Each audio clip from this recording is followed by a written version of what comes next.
I am Harrison Blake, a 70-year-old self-made man, standing in my Philadelphia home holding a box of Christmas ornaments that belonged to my late wife, Diane.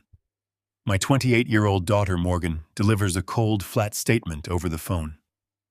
Dad, I am not coming home for Christmas. I am spending it with Carter.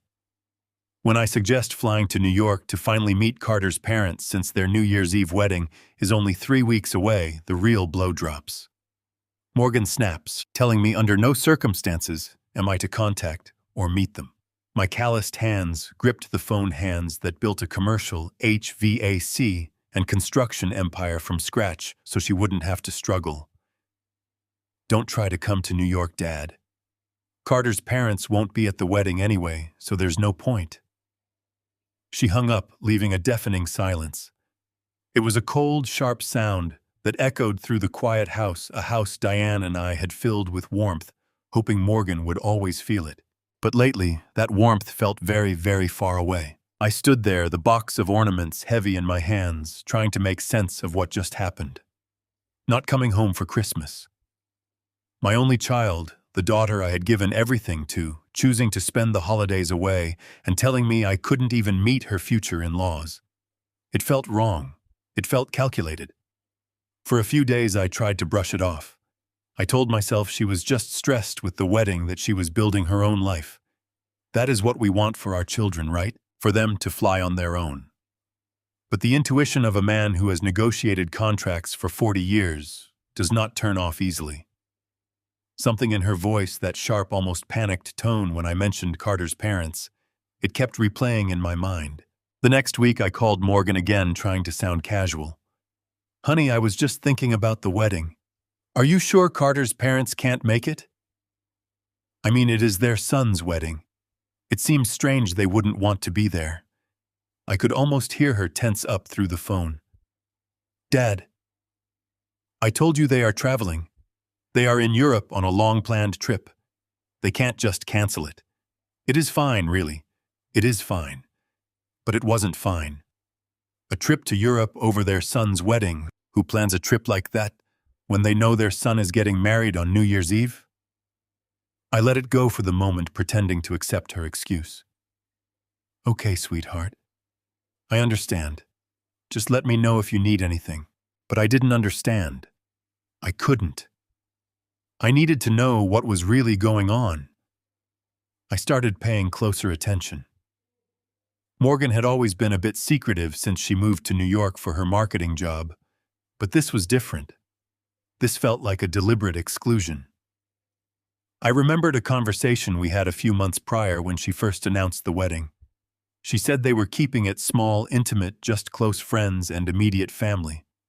I assumed that meant me and Carter's parents. Now, suddenly, they were out of the picture. I decided I couldn't just sit in Philadelphia and wait for the wedding. I needed answers. I booked a flight to New York, telling myself I just wanted to help with last-minute preparations. I arrived in the city on a Tuesday morning, a crisp December day.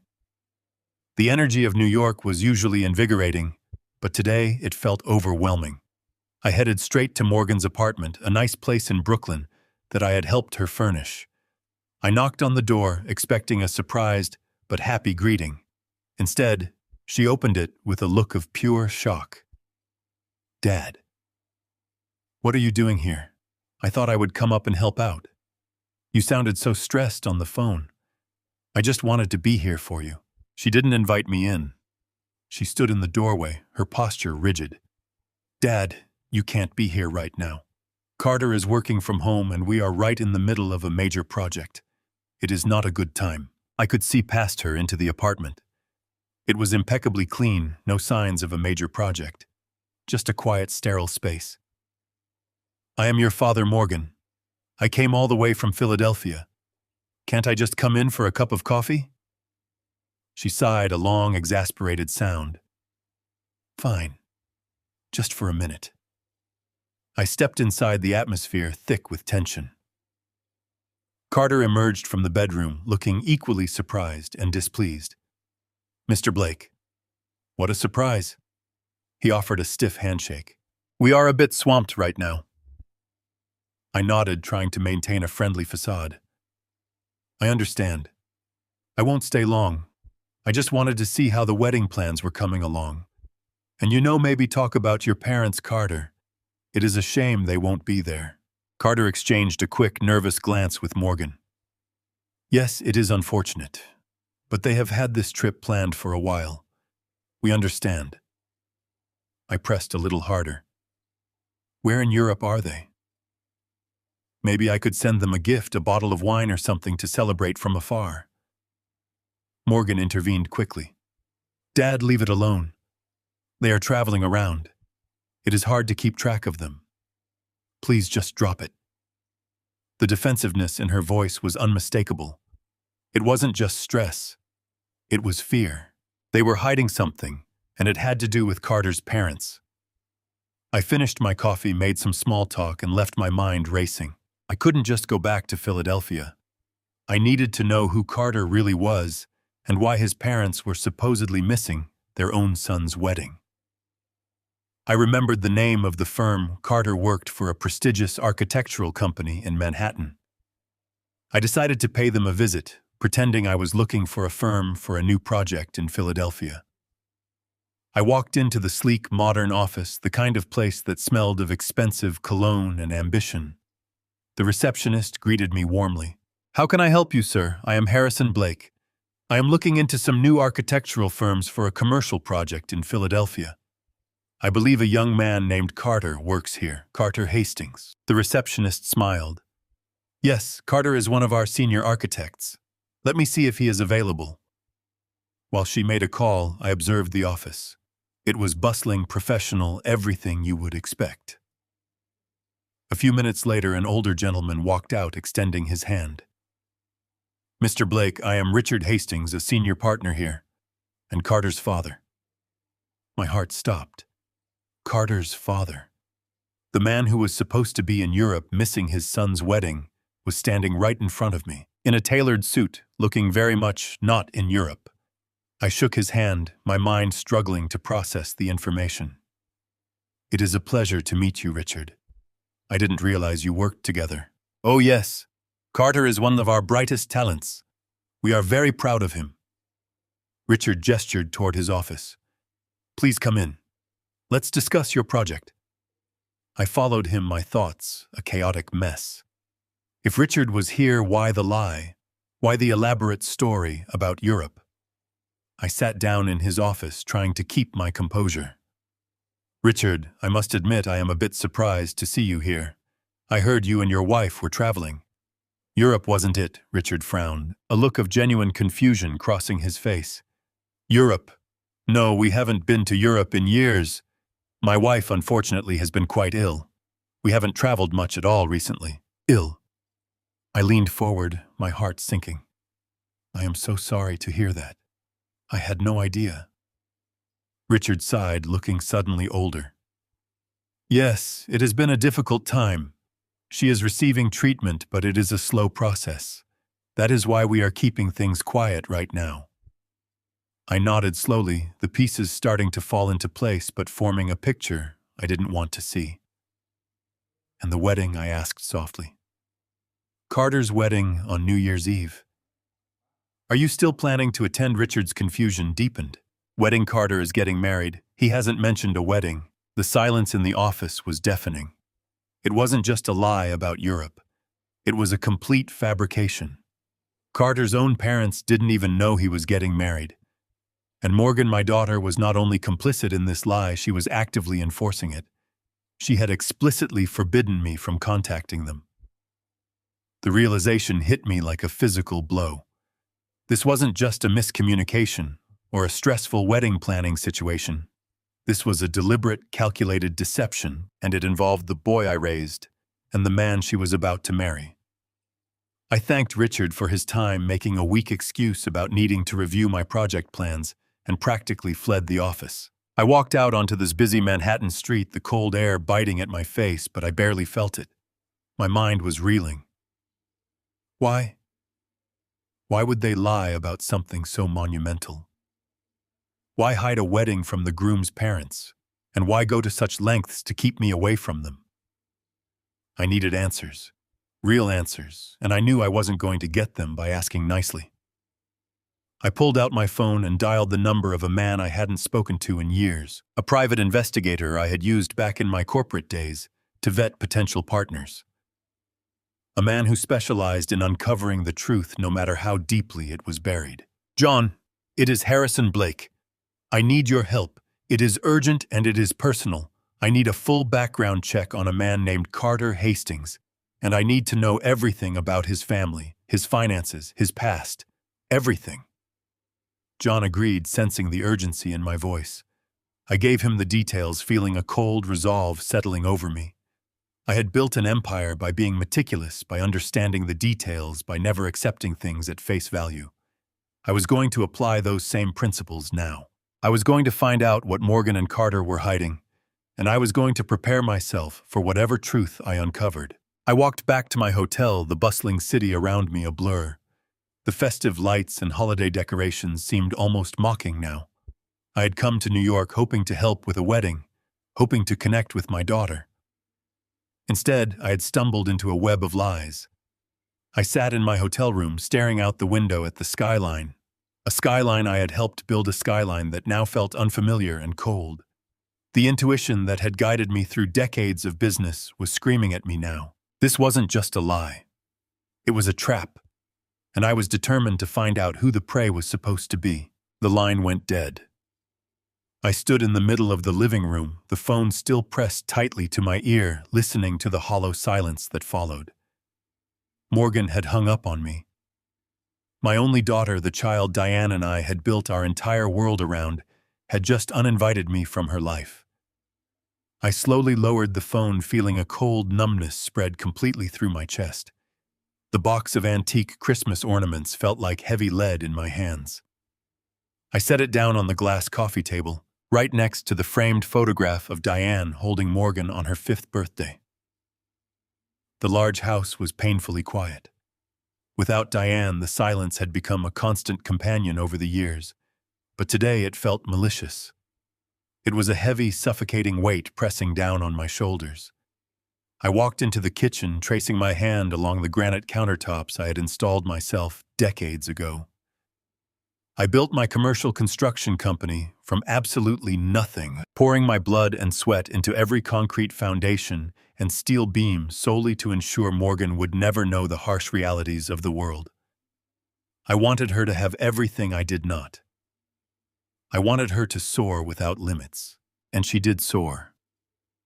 I thought about the $4 million I had willingly spent over the last decade to guarantee her success, the exclusive private preparatory schools, the Ivy League tuition that cost a massive fortune, the study abroad programs in Paris and Rome, the massive down payment on her luxury Manhattan penthouse. I gave it all freely without a single moment of hesitation, because that is what a good father does for his child. I never held it over her head, never asked for a single penny in repayment. My only expected return on investment was supposed to be her genuine happiness and a permanent place in her life. I paced the length of the long hardwood floors, my heavy boots echoing loudly in the empty hall. Was I just a bank to her, a stepping stone she used to climb into a high social echelon that I was apparently no longer fit to be a part of? The thought was a bitter, painful pill to swallow. I am a deeply pragmatic man. In business, when a lucrative deal suddenly changes terms at the highly critical last minute, it clearly means someone is hiding a massive liability. People do not alter the fundamental rules of engagement without a very specific, totally self-serving reason. Morgan's sudden shift in behavior was not just simple pre-wedding stress. It was a cold, calculated exclusion. I absolutely refused to be discarded without a perfectly logical explanation. I pulled my phone from my coat pocket and dialed Morgan's number again. I fully expected it to ring, expected her to answer, and perhaps apologize for snapping at me so disrespectfully. Instead, it went straight to voicemail. No rings at all, just the automated greeting. She had turned her phone completely off, or worse, she had intentionally silenced my number. A tight knot of pure anger began to form deep in my gut. I breathed in deeply, trying to maintain my composure. If my own daughter would not speak to me, I would speak to the man she was about to marry. I scrolled down to Carter's contact. I had only met him a handful of times, mostly during brief, superficial dinners, where he seemed polished, polite, and completely guarded. I hit call. I heard one single brief ring before the line abruptly clicked and dropped. I tried again. Same exact result. One ring, then nothing but absolute silence. He was deliberately rejecting my calls. This was a highly coordinated effort to completely shut me out of their lives, and I was determined to find out exactly why. The rising anger rapidly faded into something much colder and far more dangerous. Pure suspicion. I walked straight into my private study, the quiet room, where I had analyzed thousands of complex contracts and dismantled hundreds of ruthless competitors over my long career. I sat heavily behind my large oak desk and reached over to turn on the brass reading lamp. My eyes landed directly on a neat stack of mail, specifically a glossy New York Society magazine Morgan had proudly mailed to me exactly 2 months ago. It featured a sprawling, highly detailed, multi-page spread celebrating their upcoming engagement. I picked it up carefully and slowly flipped to the dog-eared page. There they were, posing elegantly in formal wear on a luxurious rooftop terrace overlooking the bright city skyline. I scanned the text carefully, reading the glowing descriptions of Carter's impressive lineage. The article detailed his parents Richard and Patricia Kensington. It described them as central pillars of Manhattan's elite high society, immensely generous philanthropists, and constant fixtures at every major gala and charity ball on the entire East Coast. I read the specific paragraph 3 times over. My sharp mind locked onto a glaring, totally irreconcilable contradiction. Morgan had just explicitly told me over the phone that Carter's parents were skipping their only son's New Year's Eve wedding to go on a casual trip abroad. But these were extremely high-profile socialites. People whose entire existence revolved entirely around their public image, their familial legacy, and rigid societal expectations. People like Richard and Patricia Kensington simply do not ever miss the monumental wedding of their sole heir under any circumstances. They absolutely orchestrate those massive events. They aggressively use them to further cement their elite status among their wealthy peers. Why would a family utterly obsessed with public image skip their only son's wedding? The intuition of a man who has negotiated tough corporate deals for 40 years does not simply turn off. Something was profoundly wrong. This entire situation was built on a foundation of massive lies, and I was going to uncover the truth immediately. I decided right then and there that I could not just sit in Philadelphia and wait for the wedding date to arrive. I needed concrete answers. I opened my laptop and began booking a flight to New York City for the very next morning, telling myself I just wanted to help out with some last-minute wedding preparations. I would walk directly into Carter's prestigious architectural firm in Manhattan and demand the truth. If they wanted to play games with a 70-year-old man who built an empire from the ground up, they were about to learn a very difficult lesson. I closed the magazine, staring at Carter's face. The quiet house felt different now. The sadness had completely vanished, replaced by a terrifying absolute resolve. I was going to find out exactly what they were hiding. I picked up the framed photograph of Diane from my desk, tracing her smiling face with my thumb.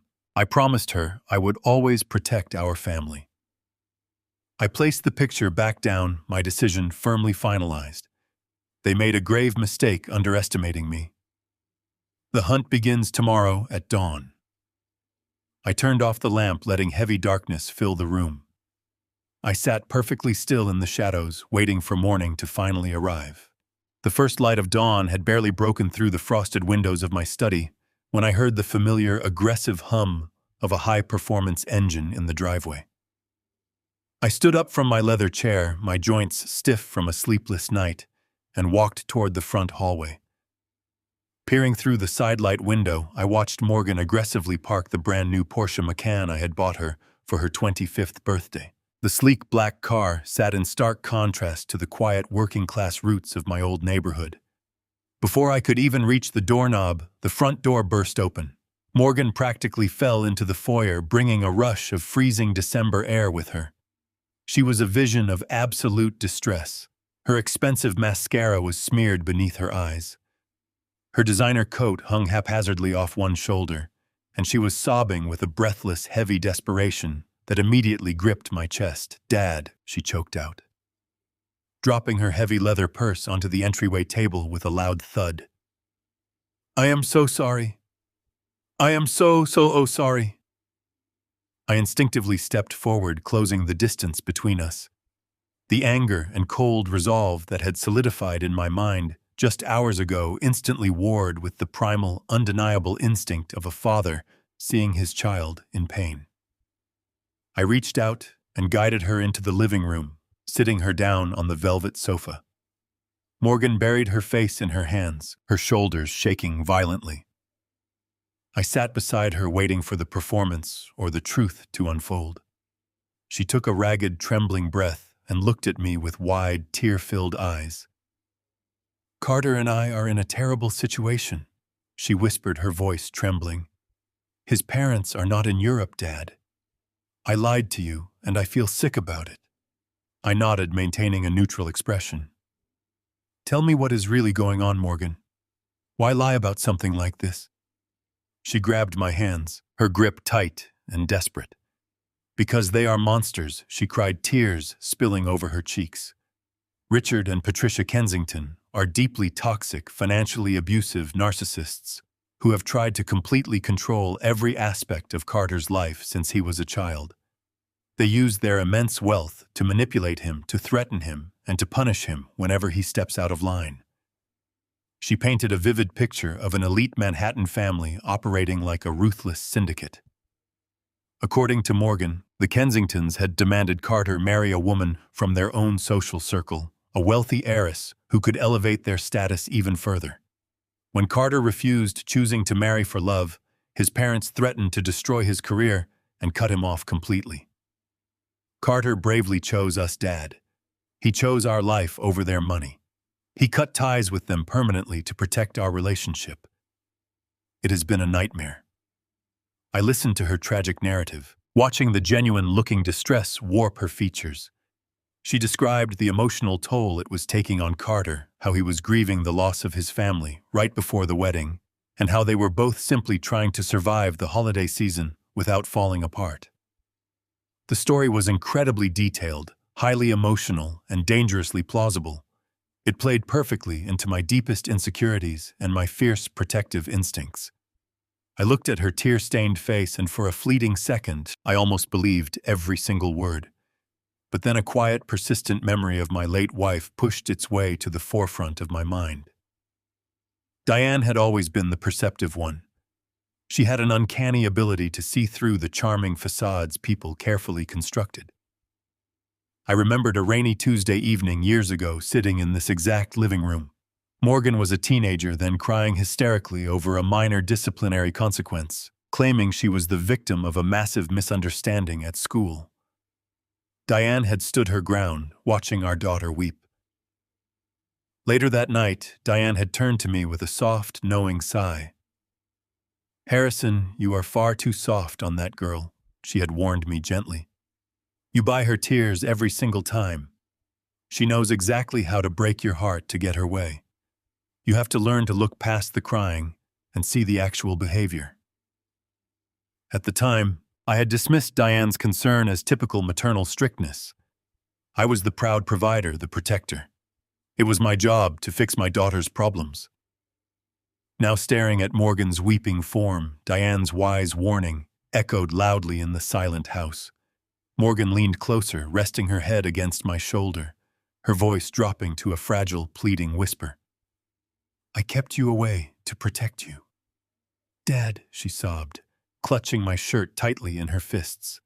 "They hate blue-collar people. They look down on anyone who actually works for a living. If you met them, if they knew you built air conditioning systems and poured concrete, they would only insult you. They would humiliate you, and Carter could not bear to see them treat you that way. We just wanted a peaceful, happy wedding without their toxic judgment ruining everything." Please say you forgive me. Please tell me you understand why we had to keep this a terrible secret." A fierce, sudden surge of protective fatherly anger washed over me exactly as she intended. The thought of wealthy Manhattan elites looking down on the honest, backbreaking labor that funded their future daughter-in-law's lavish lifestyle was infuriating. It was the perfect trigger to blind my rational judgment. I wrapped my arms around her trembling shoulders, pulling her into a comforting embrace. I held her close, playing the role of the forgiving, protective patriarch she so desperately needed me to be in that specific moment. "It is going to be all right, sweetheart," I murmured softly into her hair. "I am right here. You do not have to worry about a thing anymore." She let out a long, heavy sigh of immense relief, relaxing completely into my arms, fully convinced she had successfully neutralized the threat. But as I held my daughter, my gaze drifted over her shoulder, settling on the polished entryway table standing directly behind the sofa. My eyes locked onto the heavy ring of keys she had thrown there earlier. Attached to the expensive leather fob was a shiny, distinctive, solid brass keychain. It bore the unmistakable, deeply engraved corporate crest of the Kensington architectural firm. The exact same private corporate logo I had seen proudly displayed on Richard Kensington's desk just yesterday afternoon. A man who allegedly had absolutely no idea his only son was getting married. The beautiful illusion of my daughter's tearful confession shattered instantly against the cold, hard reality resting on that wooden table. If Carter had truly severed all ties with his toxic, controlling family to bravely protect their new life together, he certainly would not be driving a vehicle issued by his father's prestigious firm. The elaborate lie was unraveling right before my eyes. My grief morphed into a dangerous, calculated silence. I gently stroked her blonde hair, waiting for the ugly truth to reveal itself. The war had finally begun. I kept my expression entirely neutral, burying the cold realization deep beneath a mask of paternal concern. Morgan pulled back slightly, wiping a stray tear from her cheek, completely unaware that the heavy brass keychain on the table had just demolished her entire narrative. She took a deep breath and offered a weak, trembling smile, a performance worthy of a professional stage. She told me the immense pressure from Carter's family had simply become too much to bear. The grand, lavish New York wedding we had originally discussed, the one I had mentally prepared to help fund, was officially completely canceled. She explained Carter could not stomach the idea of a massive, opulent celebration, while his relationship with his parents was disintegrating. Instead, she said they had opted for something vastly different: a micro-wedding. She used the term with a practiced ease, describing a tiny, intimate gathering of no more than 20 of their most trusted, loyal friends. They had apparently rented a remote, rustic cabin deep in the upstate New York wilderness for New Year's Eve. It was going to be quiet, private, and completely off the grid, far away from the toxic influence of the Kensington Empire and the prying eyes of Manhattan high society. She spun this new tale flawlessly, without a single stutter or hesitation. The level of detail she provided about this supposed cabin, the isolation, the select guest list, it was all meticulously crafted to sound believable to a father who only wanted peace for his child. She looked up at me, her eyes pleading for understanding. She said they just wanted to exchange vows in peace, surrounded only by peers who understood their difficult situation. Then came the ultimate manipulation.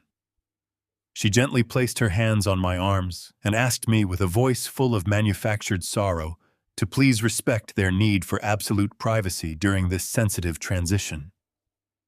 She begged me to stay in Philadelphia on New Year's Eve. She promised me that once the emotional dust had settled, once they were officially husband and wife, they would drive down to see me in the second week of January. We would have a special celebratory dinner, just the three of us at my favorite Italian restaurant downtown. She framed my exclusion not as a rejection, but as an act of profound protection. By keeping me away from the wedding, she claimed she was shielding me from the inevitable fallout and the lingering shadow of Carter's vindictive parents. It was a masterful, highly calculated lie, designed specifically to appeal to my sense of fatherly duty while neatly removing me from the equation. She was looking at me with the same innocent expression she used as a child when she broke a vase and tried to blame the family dog. The difference was this shattered mess was my heart, and she was holding the hammer. I looked at my daughter, a woman I had raised with every ounce of my strength, and felt a profound, chilling detachment.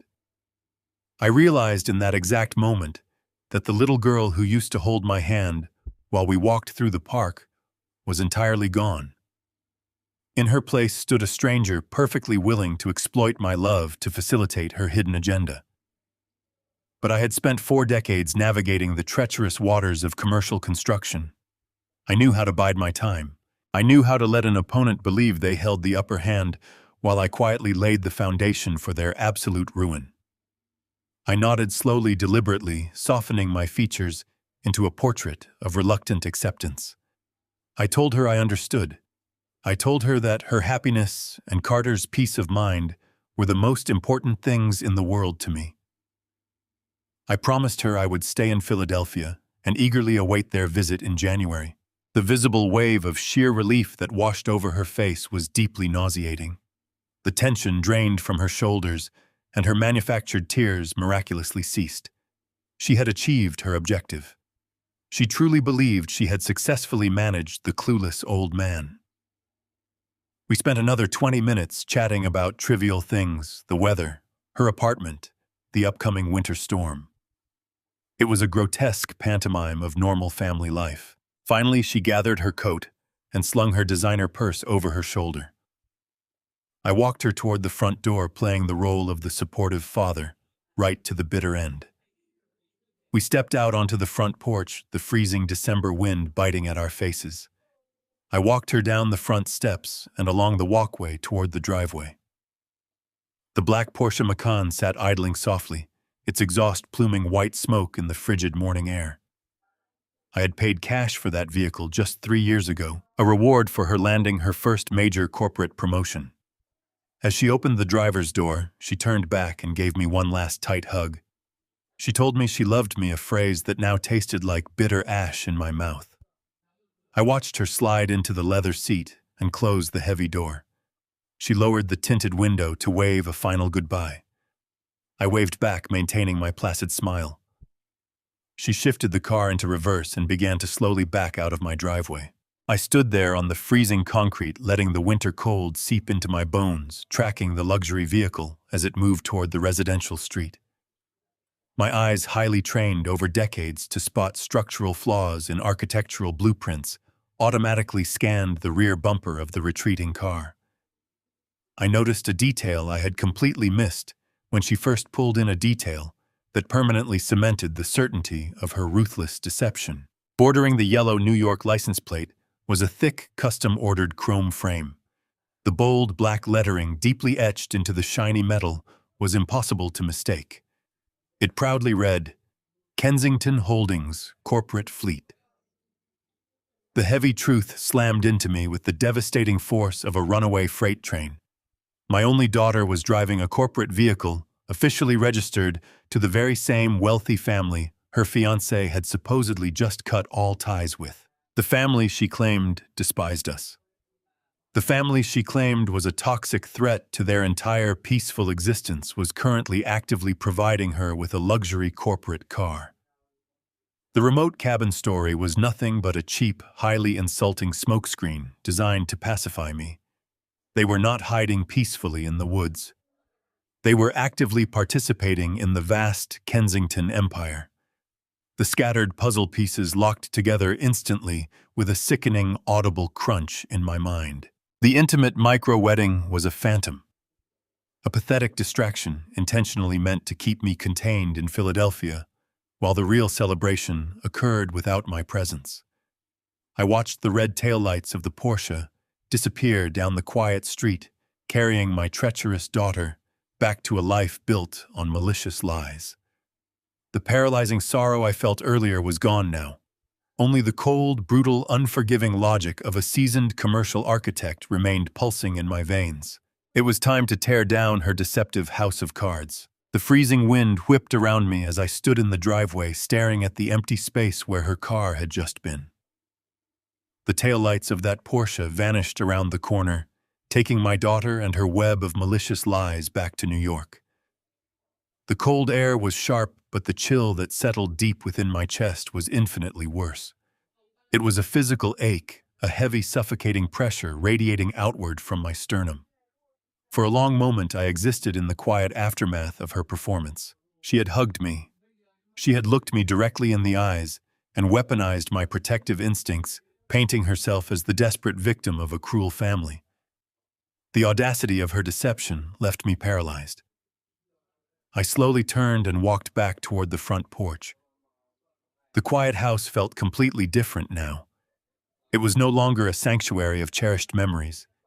It was the site of a profound betrayal. I stepped inside and firmly closed the heavy wooden door. The silence of the foyer was absolute. I took a deep breath, trying to steady the trembling in my hands. The anger was simmering, but I forced it down.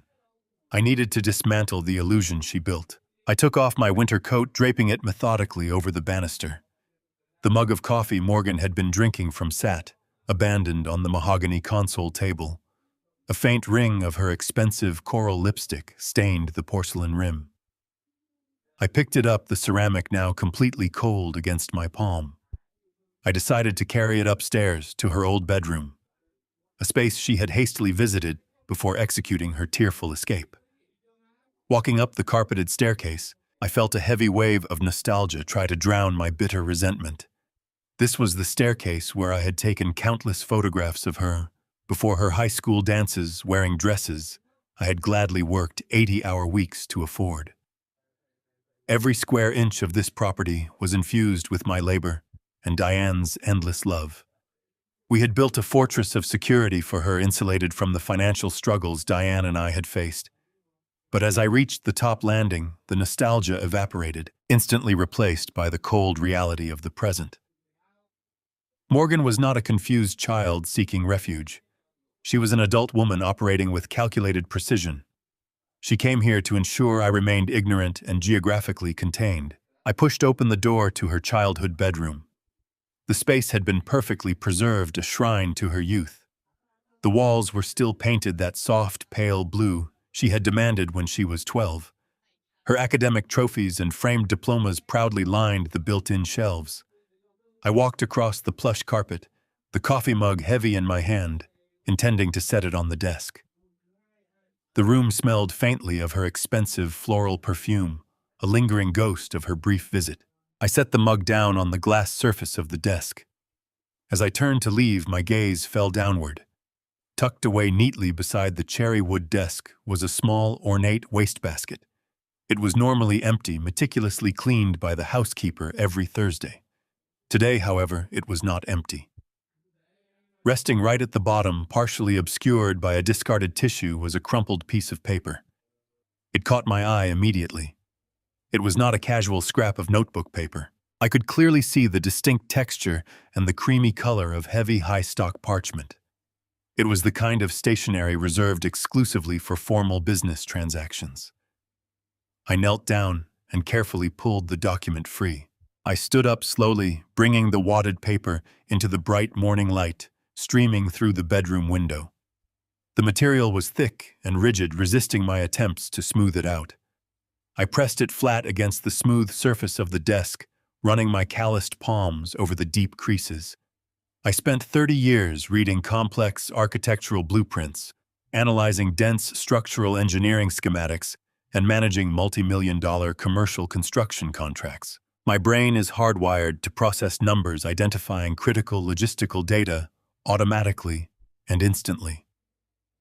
When I look at a document, I do not see just words. I see the underlying structure, the financial implications, the hidden architecture of a deal.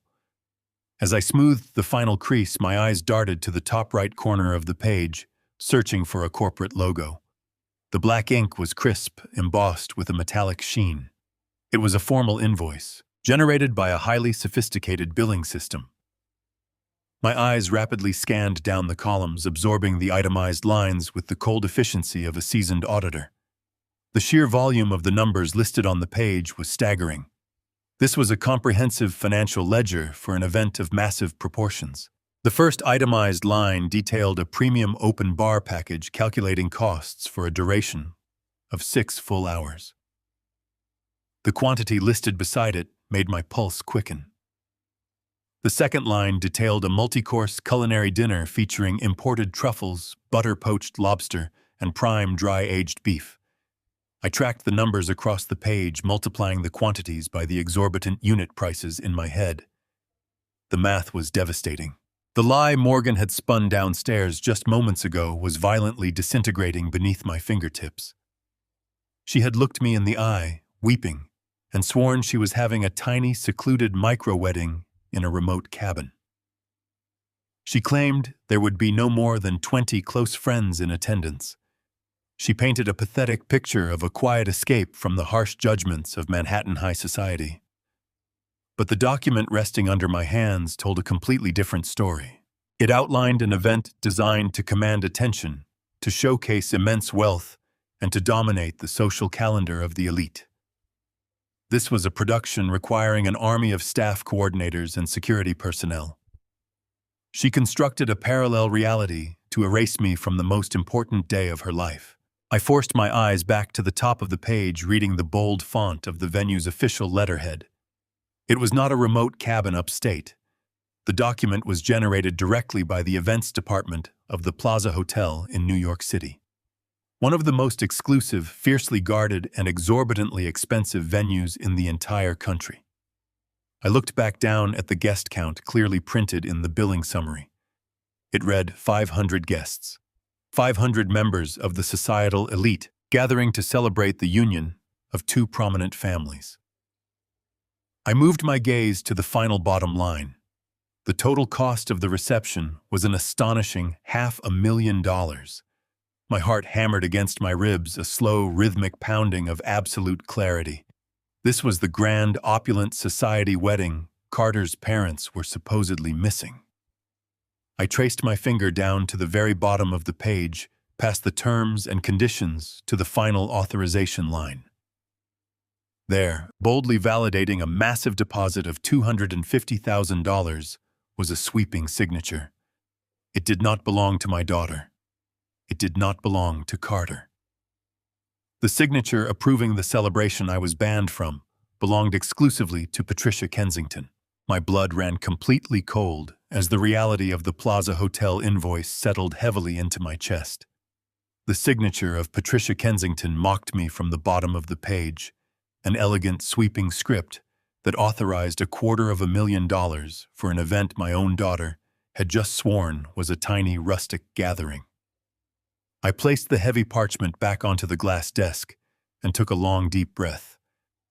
The raw, stinging pain of betrayal was rapidly crystallizing into a hardened, tactical resolve. In my 40 years of navigating the ruthless commercial construction industry, I had encountered countless liars, embezzlers, and corporate cheats. I knew exactly how to handle them. You never confront a liar with the evidence immediately. You feed them enough rope to hang themselves completely. You ask questions you already know the answers to, and you watch carefully as they construct a prison of their own deception. I pulled my phone from my pocket and navigated to Morgan's contact. My thumb hovered over the screen for a fraction of a second. This was the point of no return. Once I made this call, the illusion of our family would be permanently shattered. I pressed the button and held the phone to my ear, listening to the steady, rhythmic ringing. She answered on the third ring, her voice dripping with an artificial, syrupy sweetness that now turned my stomach. "Hi, Dad. Is everything okay?" I forced my tone to remain completely neutral, injecting just the right amount of paternal warmth to mask the interrogation. "Everything is perfectly fine, sweetheart. I was just sitting here thinking about our conversation earlier today. I know you and Carter want this micro-wedding to be an incredibly private, isolated affair, and I respect your boundaries entirely. I really do. But I still want to be a part of your special day in some small way." I paused, letting the silence stretch just long enough to make her slightly uncomfortable. Since I will not be there in person, I wanted to arrange for a special delivery to the cabin. Maybe a nice bottle of vintage champagne or a catered breakfast for the morning after the ceremony. I just need the address, or at least the name of the town, so I can coordinate with a local vendor. The immediate suffocating silence on the other end of the line was incredibly telling. I could practically hear the gears grinding in her mind as she desperately scrambled to fabricate a plausible detail on the spot. It was a predictable reaction from someone caught entirely unprepared. "Oh, Dad, you really do not have to do that." She finally stammered, her previously smooth delivery fracturing into a nervous, chaotic rhythm. "It is so remote I doubt any delivery service could even find it. We are practically entirely off the grid." I leaned back against the edge of the desk, staring down at the plaza invoice. "Nonsense, Morgan. I have logistics contacts all over the state. I have managed supply chains in blizzards and hurricanes. Just give me the name of the town. Is it near the Adirondacks, the Catskills?" She let out a shaky, unconvincing laugh. It is near this tiny little place called, Pineville. Yes, Pineville, up in the northern mountains. But really, Dad, please do not go through the trouble. We have absolutely everything we need." I nodded slowly, etching the fake name into my memory. Pineville. A generic, entirely fabricated name pulled out of thin air to protect a $500,000 society gala taking place right in the heart of Manhattan. "Pineville," I repeated smoothly. "I will absolutely see what I can manage. I just want you to have the very best experience, Morgan." Before she could find a way to politely end the conversation, I pivoted the interrogation sharply. I needed to test the depth of the deception regarding the Kensington family wealth and their supposed estrangement. "By the way, I meant to mention this earlier when you stopped by the house today. That new car you are driving, the black Porsche Macan, it is an absolutely beautiful machine. I was quite surprised to see it sitting in my driveway. Business must be booming at your marketing firm for you to effortlessly afford a luxury vehicle like that right before paying for a destination wedding." Once again, she fell right into the carefully laid trap. "Oh, the car," she said, her voice suddenly tightening with obvious defensive panic. "It was actually a massive bargain, Dad. Truly a lucky steal. It is a used model from a few years ago. I found a desperate seller online and used the last of my personal savings to buy it outright with cash." Carter thought it was a terrible financial decision, but I really needed something reliable for the harsh winter weather. I closed my eyes tightly, absorbing the sheer magnitude of her deeply ingrained pathological deceit. She had just looked me in the face, metaphorically speaking, and boldly claimed she drained her hard-earned savings for a used bargain. She was completely ignoring the custom chrome license plate frame that clearly and undeniably marked it as a Kensington corporate fleet asset. "A used bargain," I echoed softly, ensuring my voice remained entirely devoid of any accusatory emotion. "Well, you always were a remarkably smart shopper, Morgan. Just make sure you get the engine thoroughly checked by a professional before you drive it all the way up to the freezing mountains of Pineville." "I will, Dad. I really have to go now. Carter is waiting for me to review some urgent project files. I will call you later this week, okay? Take care of yourself, Morgan," I said, and then I deliberately ended the call. I stood completely still in the dead silence of her childhood bedroom, the phone resting heavily in my calloused palm. The sick, twisted reality of the situation was now completely undeniable. My daughter was a pathological liar. She was actively, maliciously constructing a massive wall of complex deception to keep me completely in the dark. The wedding was absolutely happening on New Year's Eve. It was going to be a massive, opulent event hosted at the Plaza Hotel.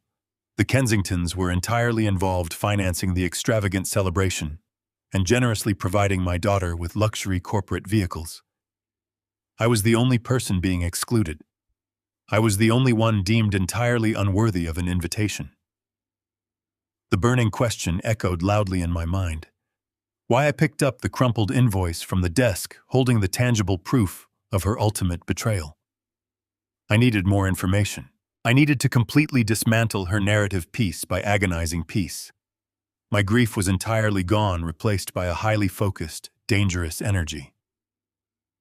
I walked out of her room, leaving the door wide open.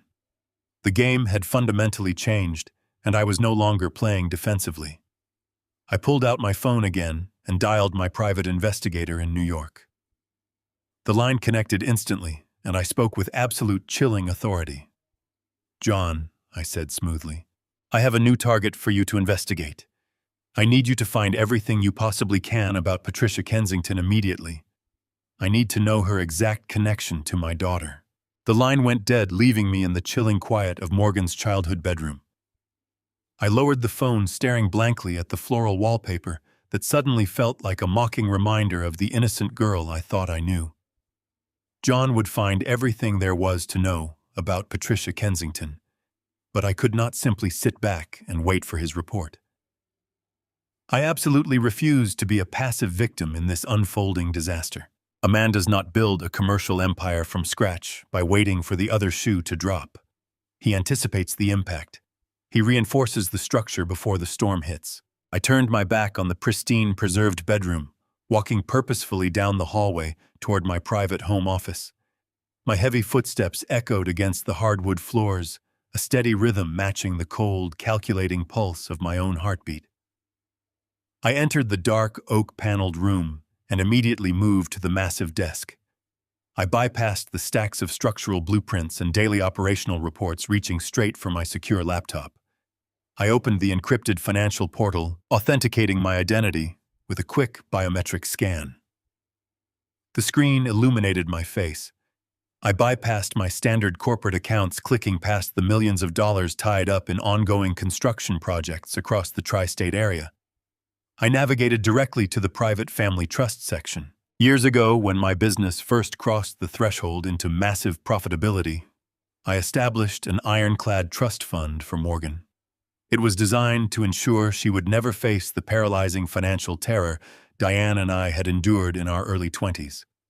I funded it generously, intending it to be a safety net that would activate entirely upon her 30th birthday or her official legally binding marriage. As the secure page loaded, the bright white background of the banking portal filled the screen, displaying the current substantial balance. But my eyes were instantly drawn to a stark, glaring red notification icon pulsing urgently in the top right corner of the dashboard. My stomach tightened. I clicked the alert, opening a secure message from my senior wealth manager, David. The message had been flagged as highly sensitive, generated automatically by the bank's internal fraud prevention algorithm just 3 days ago. I began to read the dense, heavily formatted text, my blood running colder with every sentence. According to the detailed report, Morgan had recently attempted to execute a highly complex, aggressive financial maneuver. She had submitted formal, legally drafted paperwork to our primary lending institution, attempting to leverage the entire capital of her trust fund as collateral for a massive unauthorized line of credit. The requested amount was staggering, pushing well into the high 7 figures. It was a sum that could only be intended for a massive corporate investment or a desperately catastrophic debt buyout. She had tried to quietly borrow against the very foundation of her future, acting entirely behind my back. The bank had immediately flagged the transaction and completely denied the request. The trust had been meticulously structured by my attorneys to prevent exactly this kind of reckless financial endangerment. I remained the primary signatory and sole controlling trustee until she met the specific age or marital requirements. She could not touch a single dime of the principal without my explicit notarized authorization. She had tried to bypass me, hoping the bank would simply process the request based on her status as the named beneficiary. I leaned back heavily in my leather chair, staring at the glowing monitor. The sheer audacity of her silent, aggressive attempt to liquidate the trust took my breath away. Why would Morgan need millions of dollars in untraceable credit right before her wedding? I thought back to the crumpled Plaza Hotel invoice resting on her desk. $500,000 for a single evening. The math was incredibly dark. The lavish lifestyle, the Manhattan penthouse I had helped secure, the corporate fleet Porsche she claimed was a used bargain, it was all part of a terrifying, rapidly accelerating financial burn rate. I began pulling up her secondary personal checking accounts. I had maintained access to these accounts since she was in college, though I rarely checked them, trusting her to manage her daily expenses. The transaction history populated the screen, and the reality of her situation hit me like a physical blow. The accounts were practically drained. Massive, inexplicable wire transfers had been routed outward over the past 6 months, disappearing into external holding companies and high-yield short-term investment vehicles that bore the distinct, undeniable fingerprints of Kensington Holdings. She was bleeding capital at an unsustainable pace, funneling her resources directly into the Kensington family's vast corporate apparatus. I cross-referenced the outgoing transfers with the dates she had claimed Carter was fighting with his parents. The timeline matched perfectly, but the narrative was completely inverted. She was not protecting Carter from his toxic, financially abusive family. She was actively paying them. She was buying her way into their elite, exclusive social echelon. The Kensingtons were not estranged. They were simply charging an exorbitant admission fee for their prestigious lineage. Morgan was desperately trying to keep pace with a family whose wealth dwarfed my own, and she was doing it by attempting to secretly mortgage her entire future. I sat there, in the quiet solitude of my office, piecing the horrible truth together. The elaborate micro-wedding lie, the fake town of Pineville, the pathetic story about Carter bravely cutting ties, it was all a desperately constructed facade. She had spun a tale of emotional abuse to keep me away from New York, not because she was embarrassed by my calloused hands, my blue-collar background, or my lack of refined upper-class pedigree. She was not simply trying to avoid a clash of social classes. Her motivation was far more sinister and fundamentally transactional. She needed me entirely out of the picture because my presence would invite unwanted scrutiny. If I attended the grand $500,000 wedding at the plaza, I would naturally ask questions. I would speak to Richard Kensington. I would eventually discover the massive bleeding financial hemorrhage she was trying to hide. She had locked me out to prevent me from realizing she was bankrupting herself to impress a family of ruthless old money sharks. The realization was a jagged, rusty blade twisting deep in my gut.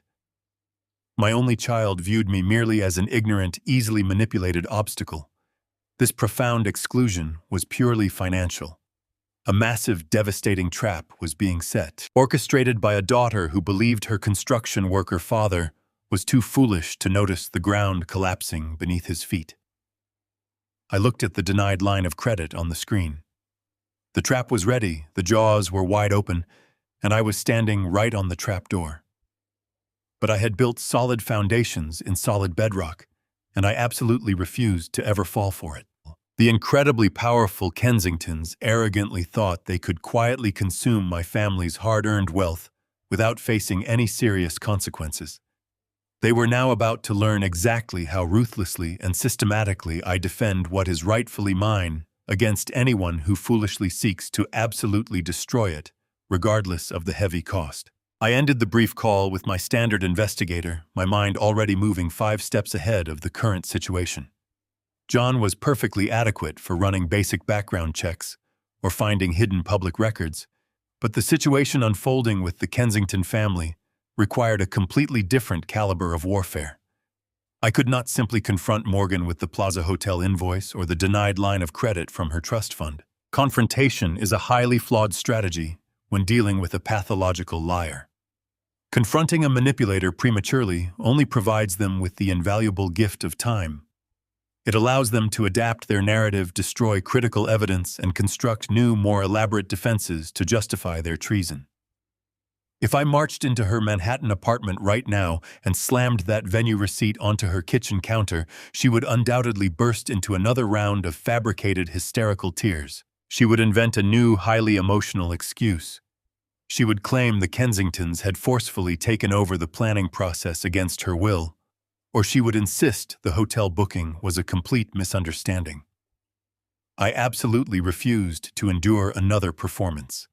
I refused to let her insult my intelligence a second time. In the brutal, unforgiving world of commercial real estate development, when you discover a subcontractor is actively embezzling funds, you never alert them to your suspicions. You smile, you shake their hand, and you quietly lock down the financial perimeter while preparing the legal strike. I treated my treacherous daughter exactly like a hostile corporate entity.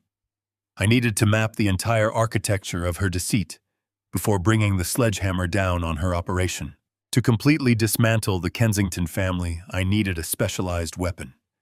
I pulled up a deeply encrypted contact file on my secure laptop and dialed a private number I had not used in nearly 4 years. The man who answered on the second ring was Derek Shaw. Derek was a notoriously ruthless former forensic accountant who had transitioned into private corporate espionage after leaving a massive intelligence agency under highly classified circumstances. I utilized his unique, highly aggressive skill set whenever a lucrative construction bid felt suspiciously fraudulent or when a rival firm attempted to aggressively poach my senior structural engineers. Derek did not just look for public records. He possessed the uncanny ability to completely dissect a financial ecosystem and expose the rotting foundation beneath it. "Harrison," Derek answered, his voice a low, gravelly rasp over the secure line. "It has been a long time. Who are we destroying today?" I did not waste time with pleasantries. "I need you to clear your schedule completely, Derek. We need to meet in person immediately. Bring your secure laptop and your best decryption software." He did not ask any questions. He simply named a discreet, incredibly quiet diner located just outside the city limits, a place favored by long-haul truckers and night shift workers where nobody paid attention to two older men discussing business in a corner booth. "I will be there in 30 minutes, I replied, ending the connection. I gathered the Plaza Hotel venue invoice, printed out the massive unauthorized trust fund credit application Morgan had attempted to secure, and wrote down the exact license plate number of the Kensington corporate fleet Porsche she was currently driving. The diner was practically empty when I arrived, smelling faintly of stale coffee and industrial cleaning supplies. Derek was already seated in the furthest corner booth facing the front entrance, a steaming mug of black coffee resting untouched on the scratched Formica table. He wore a dark, unremarkable suit, his sharp, predatory eyes locking onto me the second I walked through the glass doors. I slid into the vinyl booth across from him, placing a thick, unmarked manila envelope squarely onto the table. "You look like a man preparing for a hostile takeover, Harrison," Derek noted quietly, his gaze dropping to the heavy envelope. "This is not a corporate merger, Derek. This is highly personal." I stated, my voice completely devoid of any warmth. I opened the envelope and laid the documents out in a neat chronological sequence. I started with the Plaza Hotel invoice featuring Patricia Kensington's sweeping signature. Then, I placed the photograph I had taken of the Porsche's license plate and the corporate fleet frame. Finally, I laid out the detailed banking report showing Morgan's desperate failed attempt to leverage her entire trust fund for a massive line of credit. I watched Derek's highly trained eyes scan the documents. His mind processed the numbers, the names, and the staggering financial implications with terrifying speed. "Richard and Patricia Kensington," Derek murmured, a dark, knowing smirk playing on his lips. "Manhattan royalty. Old money, massive philanthropic profiles, highly guarded asset portfolios. I need you to tear their entire financial history apart," I instructed coldly. "I want to know where every single penny of their wealth is currently tied up. I want to know if they are actually solvent or if they are quietly drowning in leveraged debt. My daughter is bleeding her personal accounts dry and trying to mortgage her entire future to keep pace with this family. I firmly believe they are using her desperation to climb the social ladder, to quietly funnel my family's wealth into their own failing empire. Find the hidden liabilities, Derek. Find the rotting floorboards in their pristine mansion." Derek tapped a pen against the table, his eyes gleaming with professional anticipation. "The Kensingtons are incredibly powerful, Harrison. They will have layers of corporate shielding, offshore holding companies, and aggressive legal firewalls protecting their assets. Piercing that veil will require aggressive tactics. I do not care what it costs, and I do not care what specific methods you must employ to get the data I told him, sliding a blank signed check across the table. Burn their financial privacy to the ground. Leave absolutely nothing hidden. Derek pocketed the blank check without a single word of hesitation, gathered the crucial documents into his leather briefcase, and vanished into the freezing afternoon air. He was a silent predator moving through the urban landscape, ready to hunt down the deeply buried truths surrounding this arrogant family. I drove back to my empty house and began the agonizing process of waiting. The following 24 hours were a masterclass in psychological torture. I paced the length of my quiet study, actively refusing to answer the 4 casual, deceptive text messages Morgan sent me to maintain her illusion. Every ticking second felt like a heavy physical weight pressing painfully against my chest. I drank black coffee, thoroughly analyzed my own corporate ledgers, and prepared my assets for an impending massive financial war. Finally, precisely 24 hours after our clandestine meeting in the diner, my secure mobile phone vibrated sharply on the wooden desk. I reached out and answered it immediately. "Harrison." Derek said, his voice unusually tight and utterly devoid of his typical cynical amusement. "You need to get to New York immediately. I have uncovered something completely massive. The Kensingtons are currently hosting a highly exclusive, massively expensive pre-wedding charity gala tonight. You absolutely need to come here and see this with your own eyes." I ended the call with Derek, the sharp finality of the disconnected line ringing in the dead silence of my study. "You need to see this with your own eyes." His gravelly voice echoed in my mind, a direct command that demanded immediate action. The paralyzing shock of Morgan's deception was entirely gone, replaced by a cold, highly pressurized momentum that propelled me out of my leather chair. I did not bother packing a bag. I simply retrieved my keys, locked the heavy front door behind me, and walked out into the freezing December afternoon. The drive from Philadelphia to Manhattan was a blur of gray asphalt and barren winter trees. My hands gripped the leather steering wheel with a quiet, terrifying intensity. For the entire 2-hour journey up the turnpike, my mind operated with the ruthless efficiency of a corporate auditor calculating the magnitude of the lie. She had told me they were hiding in a remote cabin. She had told me Carter's family was a toxic, abusive nightmare that they had bravely escaped. Tonight, that fabricated narrative would face the ultimate structural integrity test. I navigated the chaotic, congested streets of Manhattan as the sun dipped below the skyline, casting long, sharp shadows across the concrete canyons. I did not drive to a luxury boutique to rent a tuxedo. I had absolutely no intention of playing dress-up to blend in with the rigid sartorial expectations of the societal elite. I parked my vehicle in a secure underground garage and stepped out wearing my standard custom-tailored charcoal business suit. It was the exact same suit I wore to command tense boardrooms and dismantle hostile corporate takeover attempts. The heavy wool fabric felt like a familiar suit of armor. I earned every single thread of this garment through decades of grueling labor pouring concrete and negotiating massive commercial developments. I was a self-made man, and I absolutely refused to disguise myself as a trained penguin merely to appease the superficial standards of a world that considered my existence an embarrassing liability. Derek was a master of logistics, and his instructions were flawless. He had directed me to a discreet, high-end concierge service operating out of a quiet lobby near Columbus Circle. Through his extensive underground network, he had managed to secure a highly coveted scalped ticket to the Kensington Charity Gala. I paid an exorbitant, astronomical premium for the entry pass, registering my attendance under a completely fabricated corporate alias. The alias provided a solid, impenetrable layer of anonymity, ensuring my real name would never trigger any alarms on the guest manifest. Armed with the heavy gold embossed invitation, I walked the remaining 3 blocks to the venue. The winter wind was brutal, slicing through the city streets, but I barely felt the cold. The burning resolve in my chest kept me entirely focused on the singular objective ahead. The gala was being held at a historic, sprawling luxury hotel that dominated an entire city block.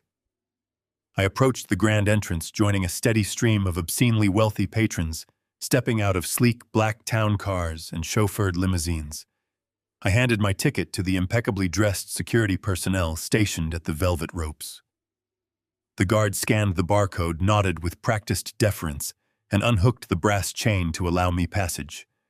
I walked through the massive, polished oak doors and stepped directly into a blinding world of absolute, concentrated opulence. The grand ballroom was a sensory overload of extreme generational wealth.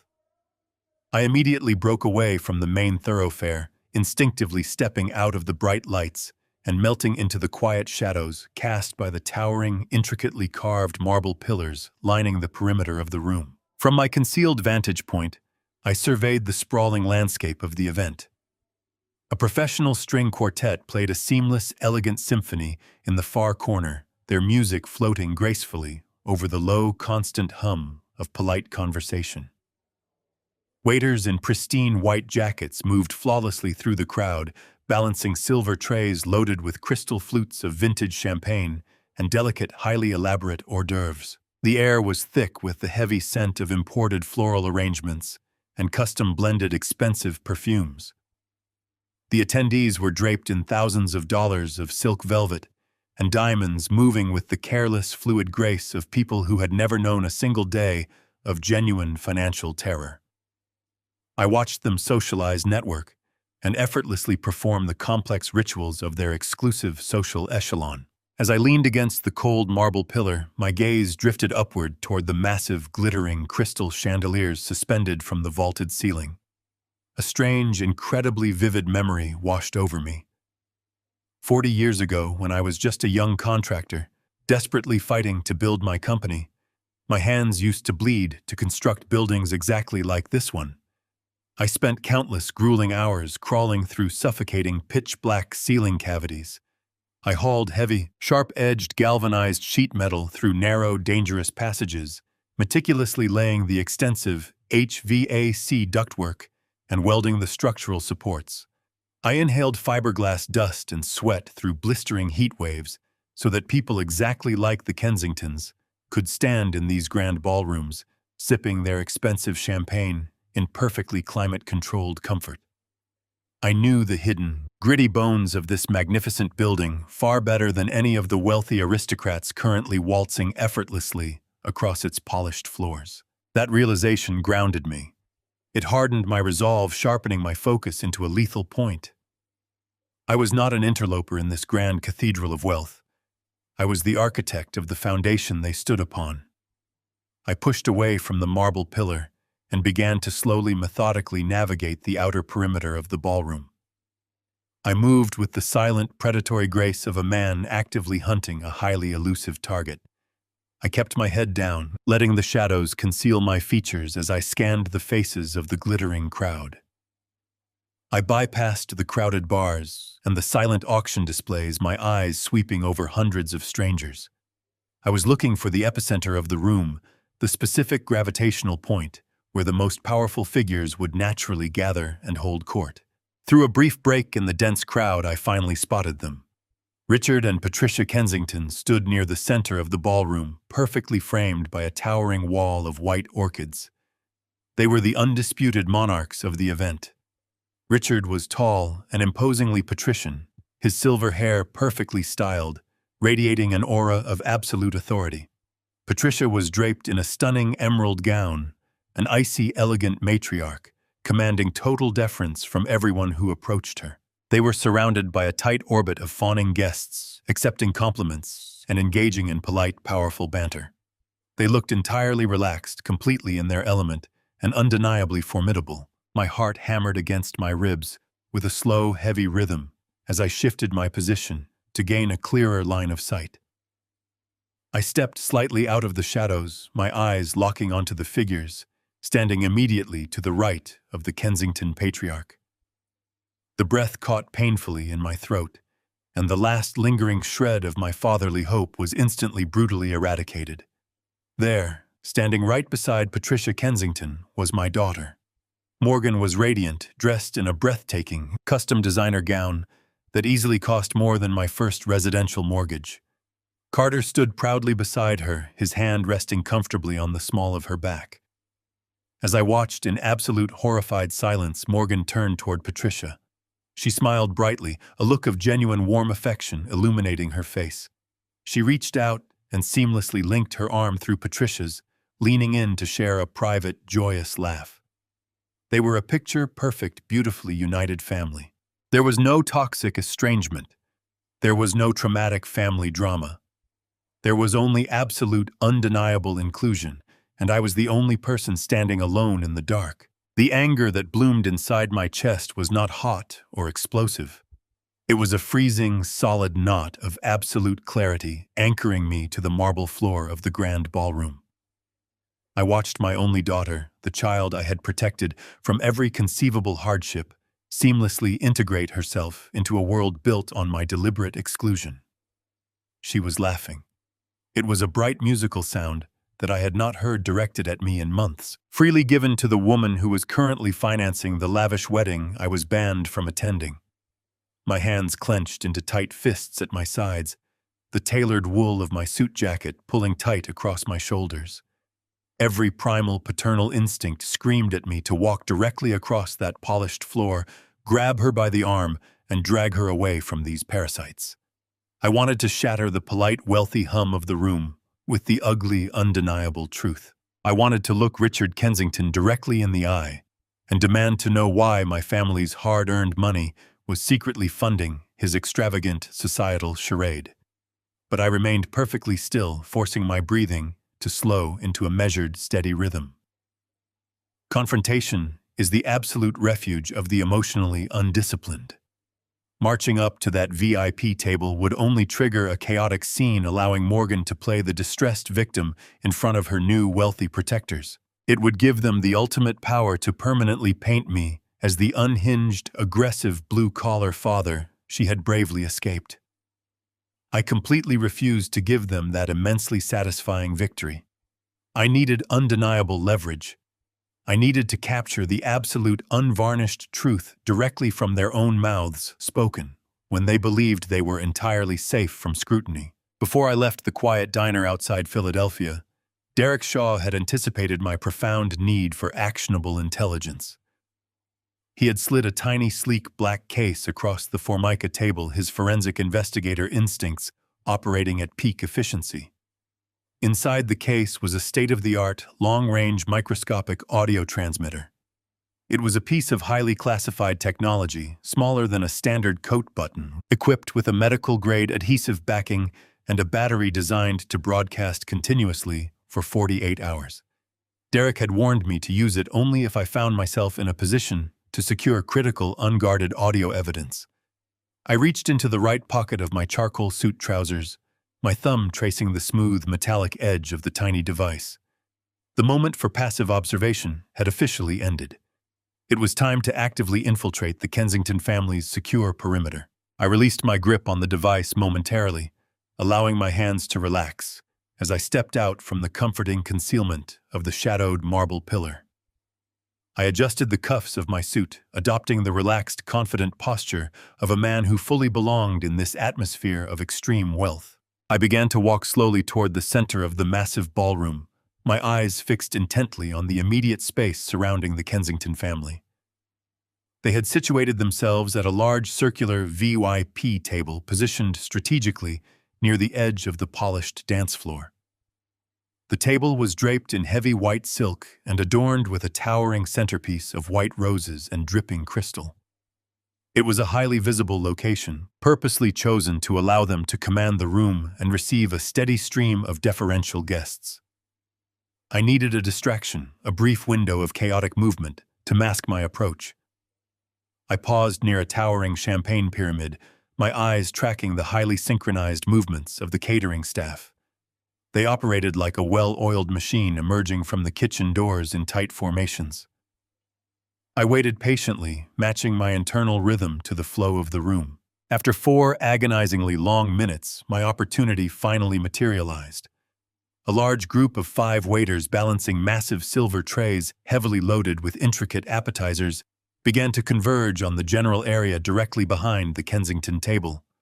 The surrounding guests naturally shifted and parted to allow the staff passage, creating a sudden fluid bottleneck of human traffic. I moved instantly, stepping seamlessly into the chaotic wake of the catering staff.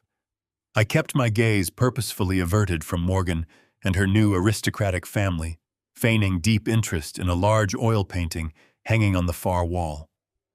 I matched my pace to the waiters, using their crisp white jackets as a visual shield. As I closed the final 10 feet of distance between myself and the VIP table, I pulled the microscopic audio bug from my pocket, peeling back the protective film covering the industrial adhesive with my thumb.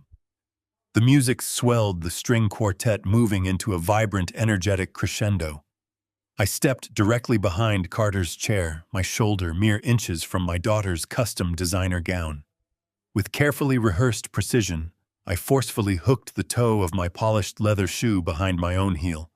I let out a sharp, muted gasp of surprise, artificially throwing my entire body weight forward. I stumbled aggressively toward the heavy silk-draped table, my hands flying out to brace my deliberate fall. I slapped my left palm loudly against the tabletop, rattling the expensive crystal glasses and silver cutlery.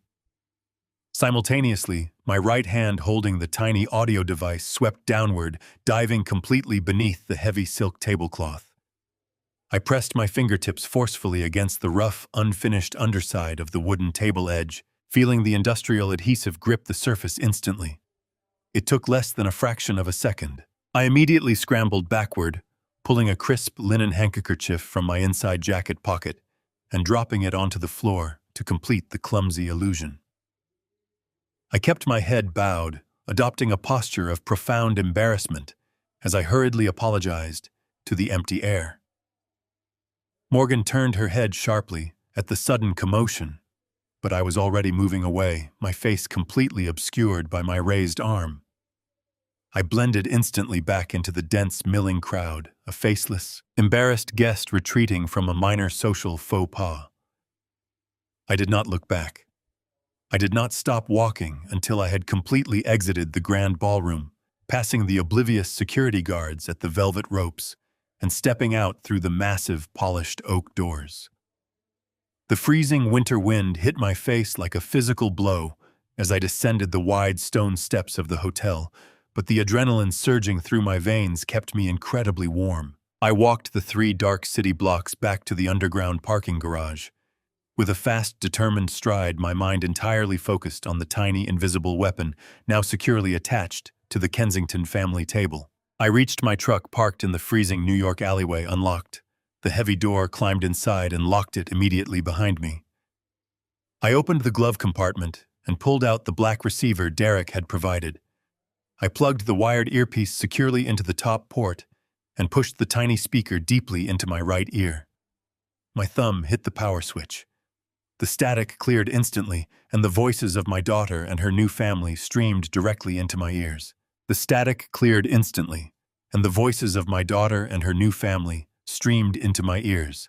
The audio quality of the device was terrifyingly pristine. I heard the faint clinking of expensive crystal champagne flutes and the ambient hum of the grand ballroom. Cutting through all of that was the unmistakable sound of Patricia Kensington holding court at her VIP table. Her voice possessed the distinct cadence of generational wealth, assuming everyone in the immediate vicinity hung on her every word. I sat still in the freezing cab of my truck, the dark alleyway completely silent, allowing the stark contrast between my cold reality and their gilded world to wash over me. I listened as they engaged in light aristocratic banter. They discussed upcoming winter galas, the tedious logistics of managing philanthropic portfolios, and recent renovations to their sprawling estate. Richard Kensington chimed in occasionally, his deep baritone offering brief authoritative opinions met with eager agreement from the surrounding sycophants. And then there was Morgan, my daughter. Her laughter drifted through the earpiece, bright and perfectly calibrated to blend seamlessly into their world. She sounded entirely at ease, contributing to the superficial conversation with a polished grace I had never witnessed. She played the role of the devoted future daughter-in-law, executing the performance flawlessly. Every agreeable sigh she uttered felt like a physical blow to my chest. I stared out through the frosted windshield, watching a distant street lamp illuminate the falling snow. For 4 decades, I poured concrete negotiated commercial contracts and sacrificed my comfort to ensure she would never have to fake a smile for anyone. I built a fortress of absolute financial security around her so she could stand tall and proud on her own merit. Yet here she was, willingly subjugating herself to the pretentious whims of Manhattan royalty, eagerly shedding her identity to adopt theirs. The profound betrayal began to solidify into a dark mass in my stomach. The anger was no longer a hot flash. It was a cold, calculated, and terrifyingly calm knot radiating from my core. The conversation shifted naturally from the tedious details of charitable foundations to the anticipated New Year's Eve celebration. I heard the rustle of heavy silk and the scrape of a chair as someone leaned closer to the audio bug. Patricia's voice suddenly dropped an octave, shifting from her casual projection to a tone of dramatic intimacy. It was the tone a predator uses right before the final strike.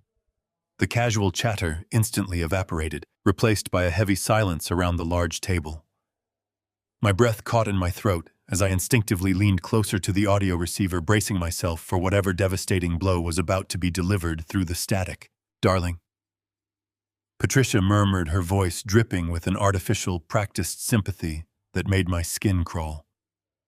"Tell me, how is your poor father doing this evening? Is the new memory care facility keeping him comfortable during this difficult transition?" The words hung in the air, transmitted through the tiny earpiece with devastating clarity. I stopped breathing. For a fraction of a second, I thought I had misheard the transmission. I thought electronic interference had distorted the audio, playing a cruel trick on my senses. But the echoing silence that followed Patricia's question was undeniably real. I reached out and gripped the heavy leather steering wheel. I squeezed the material with such violent force that my joints ached and my knuckles turned bone white in the dim alleyway. The leather groaned softly under the immense pressure.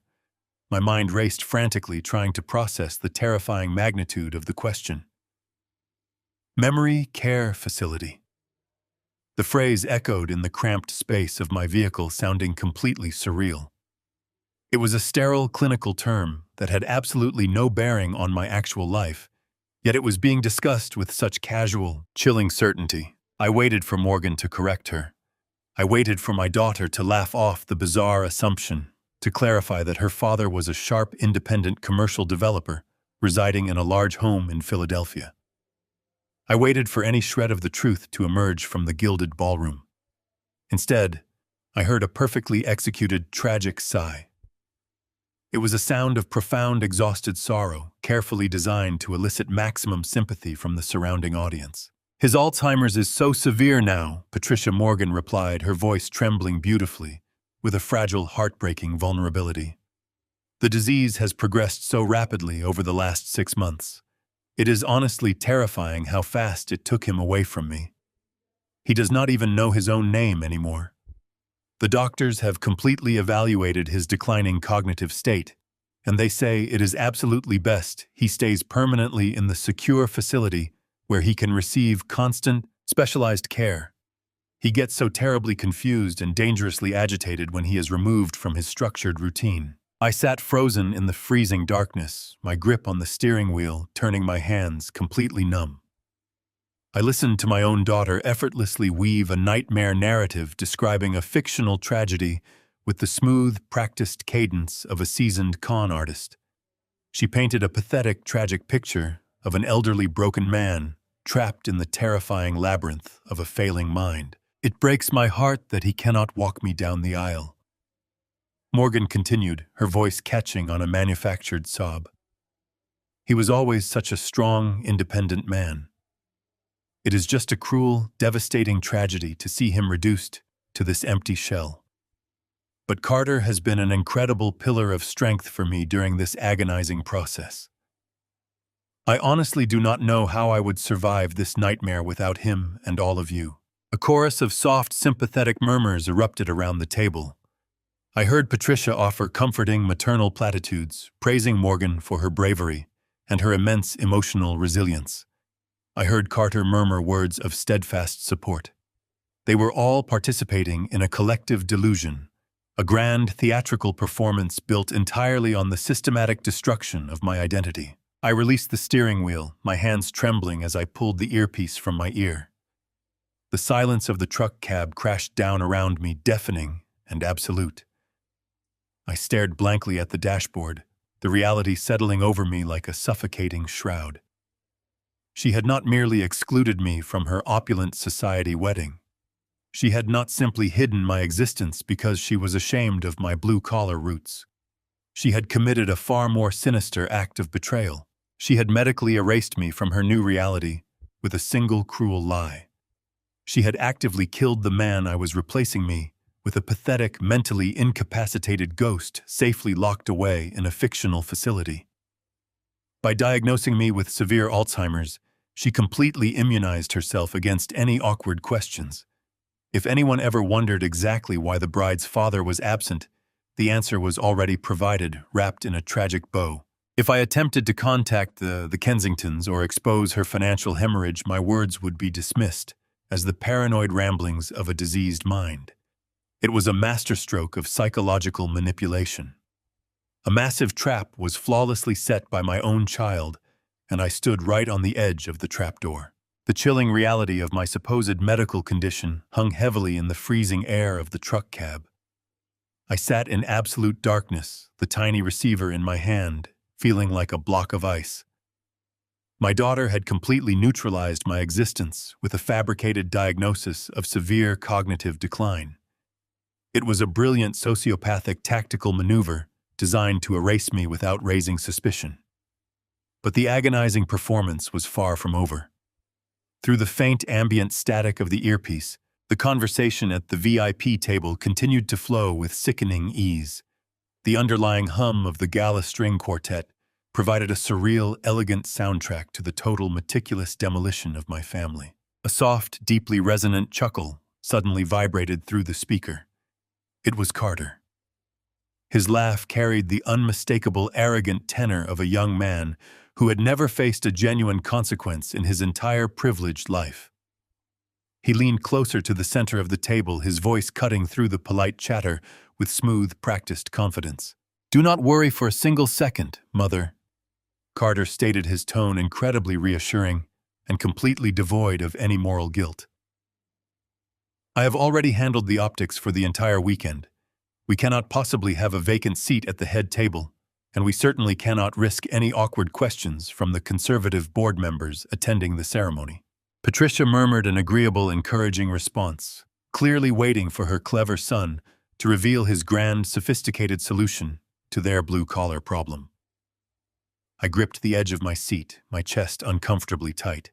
I hired a veteran Broadway actor to play Morgan's father for the rehearsal dinner and the main reception, Carter announced proudly, as if detailing a clever business acquisition. "He is an exceptional character actor.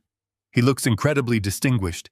He has the perfect head of silver hair, and he actually knows his fine wines.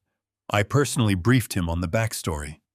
He will mingle seamlessly with the guests, nod politely, and most importantly, he will not embarrass us by talking about pouring concrete or managing manual labor crews for a living."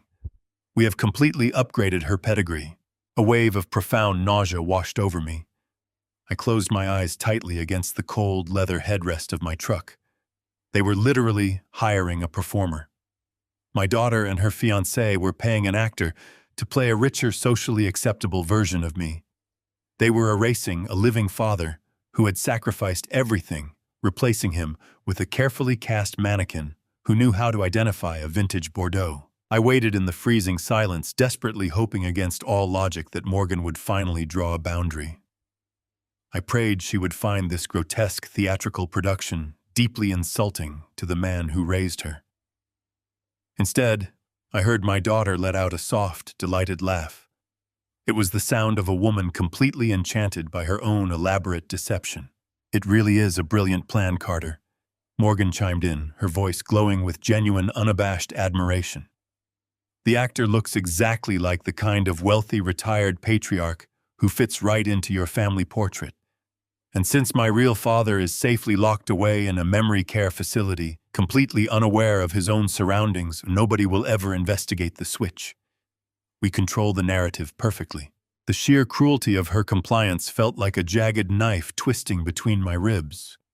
She was entirely complicit, actively celebrating my complete replacement, without a single ounce of hesitation. I sat in the freezing alleyway, consumed by a cold, calculating fury.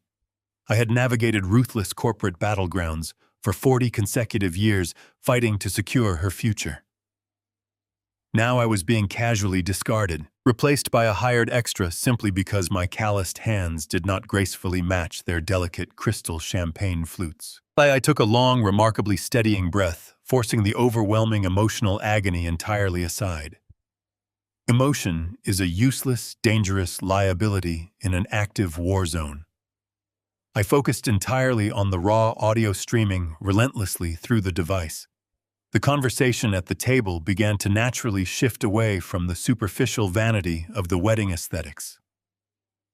The tone of the voices suddenly lowered, dropping the performative social cheer.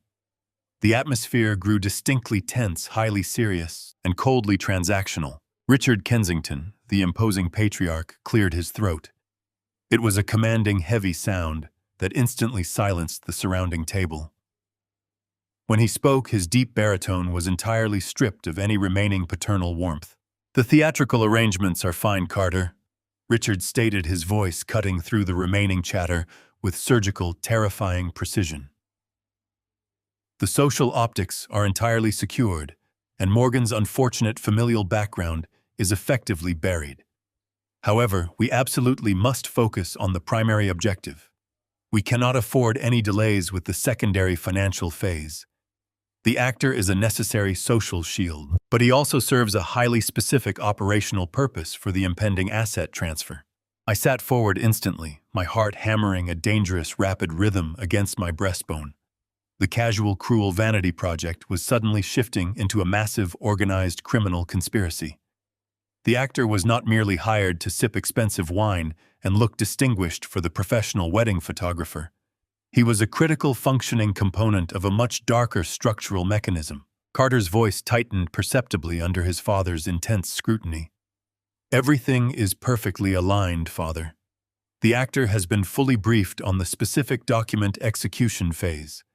He knows exactly how to flawlessly replicate the signature we provided from the initial trust fund documentation." "And the bank representatives attending the reception," Patricia interjected quietly, her voice incredibly sharp and highly focused on the logistics. "Will they suspect the physical substitution?" "Absolutely not," Morgan replied confidently, entirely devoid of the hysterical panic she had displayed when lying to me. "The bank executives attending the reception are merely high-level social acquaintances. They have never actually met my father in person. They have only dealt with his senior lawyers over secure digital channels. When the actor sits down with them tomorrow evening, they will assume he is the sole controlling trustee." The blood roared violently in my ears, drowning out the distant wail of an ambulance. The scope of their operation was utterly staggering. It was never just about avoiding social embarrassment or maintaining a pristine upper-class image. They were actively orchestrating massive corporate fraud. The denied line of credit David flagged earlier that afternoon was merely the initial probe. The Kensingtons were utilizing a skilled imposter to actively bypass the bank's strict security protocols. They intended to explicitly forge my signature in front of vital banking officials, officially releasing the millions securely locked inside the private family trust. They were not simply manipulating the social hierarchy of Manhattan to steal my daughter away. They were actively conspiring to siphon the generational wealth I painstakingly built over a 40-year career. They were using a fraudulent actor to sign my family's legacy away into their failing coffers. The intricate trap was fully illuminated, its calculated mechanics entirely exposed in the darkness. I finally knew exactly what I was fighting, and I was now completely and absolutely ready to destroy them all once and for all. I sat absolutely motionless in the frigid cab of my truck, my breathing shallow and measured as the transmission continued to stream through the earpiece. The initial wave of sheer horror at their theatrical impersonation plan had fully dissolved into a hardened tactical clarity. I was no longer a grieving father, mourning the loss of his daughter. I was a chief executive officer observing a hostile syndicate preparing to dismantle my entire empire. The conversation at the table shifted again, growing even more hushed and meticulously guarded. I pressed the small receiver tighter against my hand, straining to catch every single syllable over the ambient noise of the ballroom. Richard Kensington leaned forward, the clinking of silverware ceasing entirely as he commanded the center of the discussion. He dismissed the logistical details of the actor with a wave of his hand, steering the focus back to the core structural objective. The actor is perfectly fine for managing the rehearsal dinner and keeping the societal optics pristine, Richard stated, his voice dropping to a low, gravelly register that barely registered over the string quartet. But optics will not secure the primary asset. What about the actual legal paperwork? Have your personal attorneys finalized the conservatorship petition? The word hit me with the force of a physical blow. Conservatorship. They were not simply planning to forge my signature on a single trust fund document. They were actively constructing a legal mechanism to strip me of my fundamental human autonomy. I waited for Morgan to hesitate, to show even a microscopic fraction of remorse for permanently erasing her father from society. Instead, her voice came through the earpiece, crisp, confident, and utterly devoid of a soul. "Yes, Richard," she replied smoothly, taking a delicate sip of her champagne. "The legal team finished drafting the final clauses this afternoon. We have secured the cooperating medical professionals, with the fabricated medical records officially declaring him mentally incompetent due to advanced rapid onset Alzheimer's. The judge will have no reason to deny the petition. I will be granted full, irrevocable power of attorney as his only living child right after we return from the honeymoon in Paris. It will be a seamless, quiet transition of asset control." Patricia let out a soft, approving murmur. "It really is the most elegant solution, darling," she crooned. "It avoids the messy public spectacle of a contested corporate buyout. You simply step in to manage his affairs out of tragic necessity. It is the perfect, unassailable narrative." The sheer sociopathic perfection of their plan was staggering. They had found the ultimate loophole. By medically assassinating me, Morgan would not just gain access to her restricted trust fund. She would legally inherit absolute, unchecked control over my entire commercial real estate firm, my personal banking accounts, my investment portfolios, and every single piece of property I owned. She could liquidate my entire life's work with the single stroke of a pen, and the courts would actually praise her for taking on the heavy burden of caring for her severely incapacitated father. I stared at the dark brick wall of the alleyway, my mind rapidly compiling a list of defensive maneuvers. I needed to immediately contact my senior legal counsel. I needed to undergo a battery of independent, preemptive psychiatric evaluations to establish an undeniable baseline of my cognitive health. I needed to transfer my controlling shares into a blind, heavily fortified proxy trust before she could file her fraudulent petition. But before I could formulate the next specific countermeasure, my secondary encrypted mobile phone began to vibrate violently in the center console. I reached down and grabbed it, recognizing Derek Shaw's secure masked number flashing brightly on the screen. I carefully muted the audio feed from the ballroom, leaving the earpiece in place as I brought the phone to my other ear. "Derek," I said quietly, my voice a sharp, raspy whisper in the freezing air. "Tell me you have something concrete." The investigator did not waste a single second with pleasantries. "Harrison, you need to listen to me very carefully." Derek began, his tone carrying a sense of urgent, aggressive triumph. "I just finished tearing through the Kensington family's offshore holding companies and their deeply buried corporate ledgers. Their entire public image is a colossal, meticulously maintained illusion. They are not rich, Harrison. They are completely and absolutely bankrupt." I frowned in the darkness, struggling to reconcile his words with the opulence I had just witnessed inside the grand ballroom. "Bankrupt," I repeated softly. They are currently hosting a $500,000 charity gala in the middle of Manhattan. They are paying for it with highly leveraged toxic credit, Derek replied instantly. 3 years ago, Richard Kensington spearheaded a massive commercial real estate venture in the financial district. It was a catastrophic failure. The development completely collapsed, taking their primary liquid capital down with it. They are currently floating on a mountain of fraudulent loans and high-interest debt. Harrison, they are $50 million in the red. The banks are actively preparing to call in their margin loans.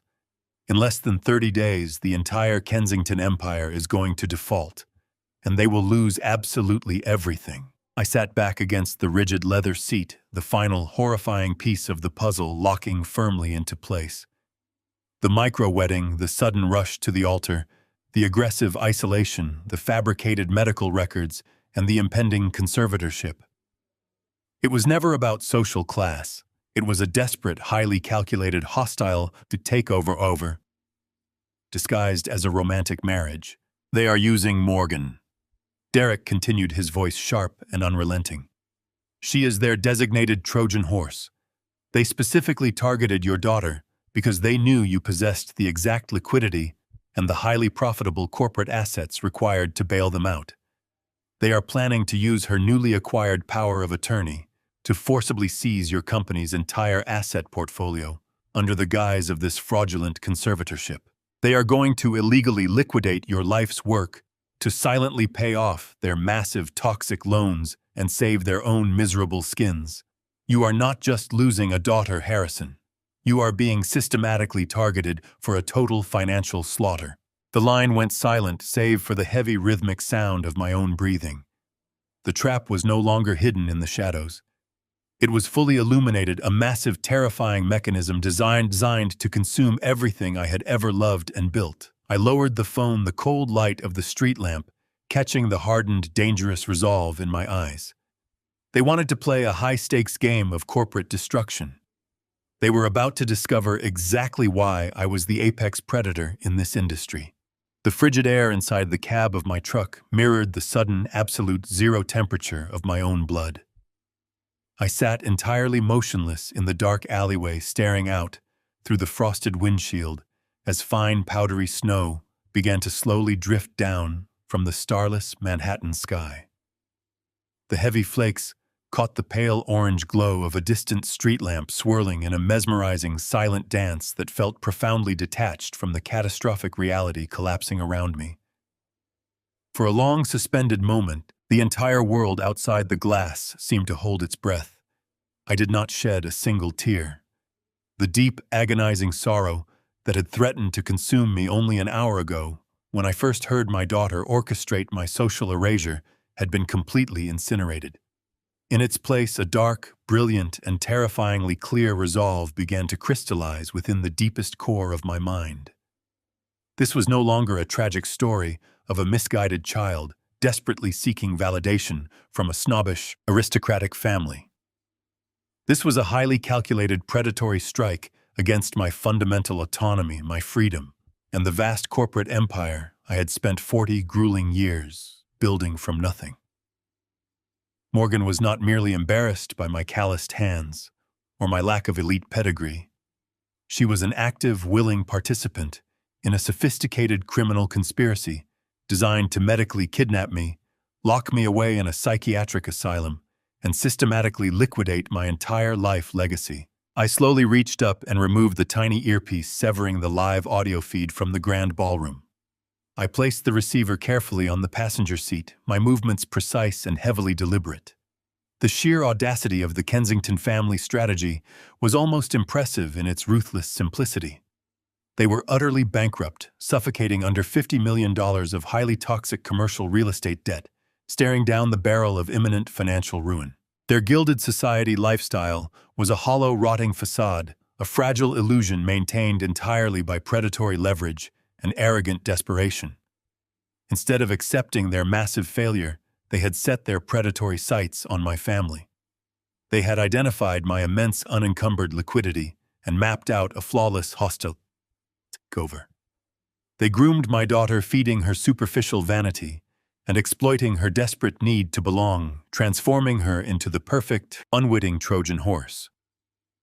Once the fraudulent medical documents were legally filed, and the conservatorship was granted by a sympathetic judge, Morgan would inherit total, absolute control over my wealth.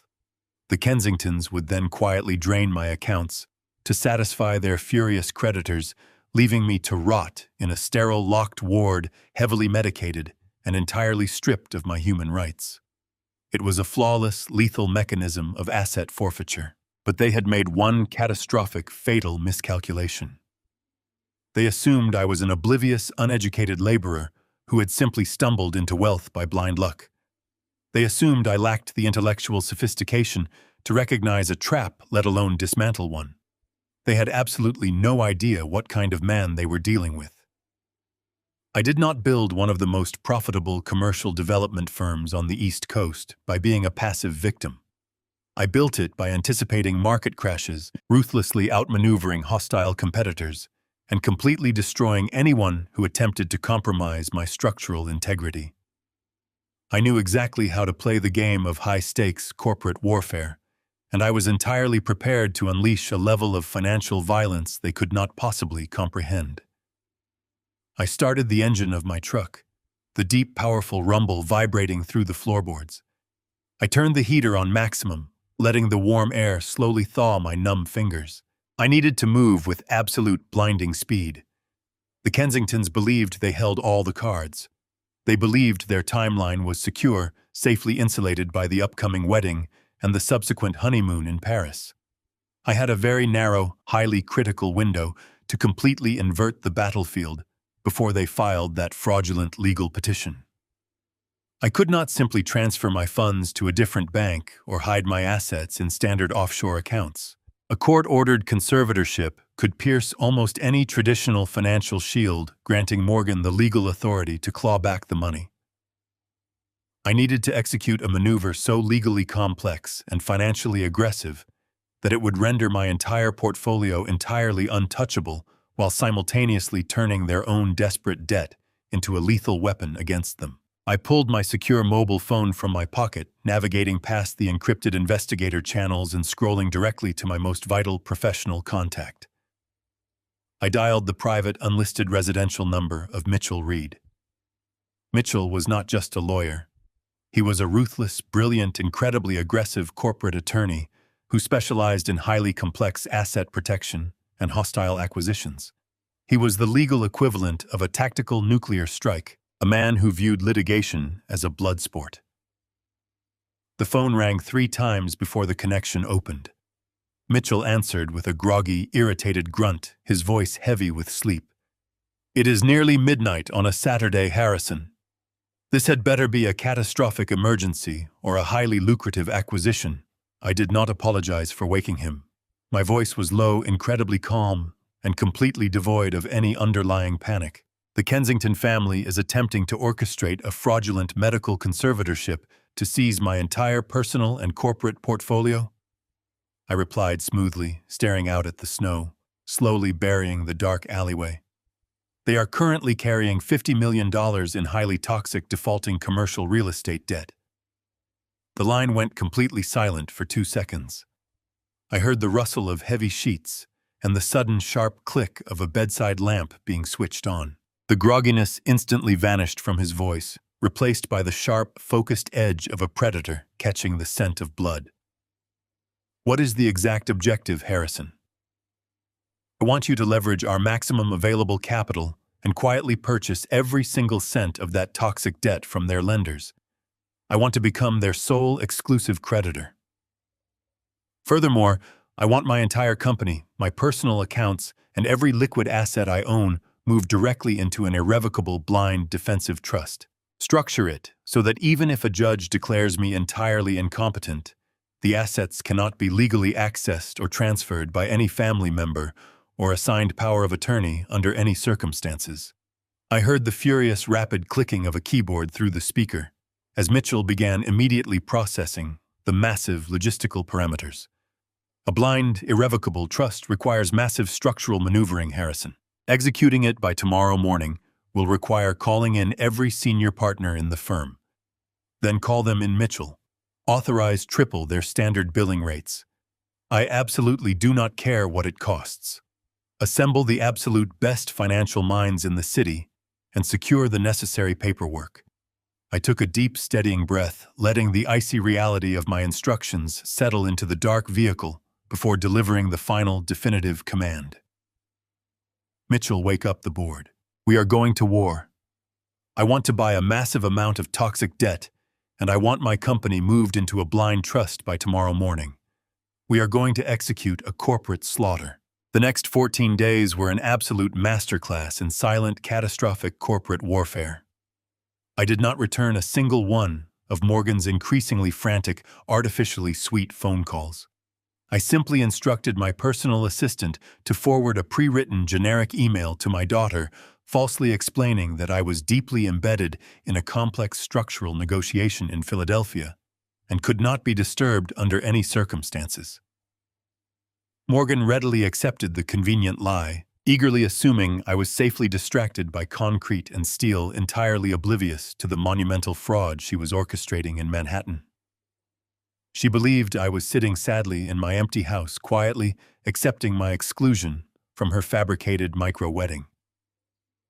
She had absolutely no idea that I had temporarily relocated to a secure, heavily fortified penthouse suite directly across the street from Mitchell Reed's corporate law firm, transforming the luxury hotel room into a highly militarized financial command center.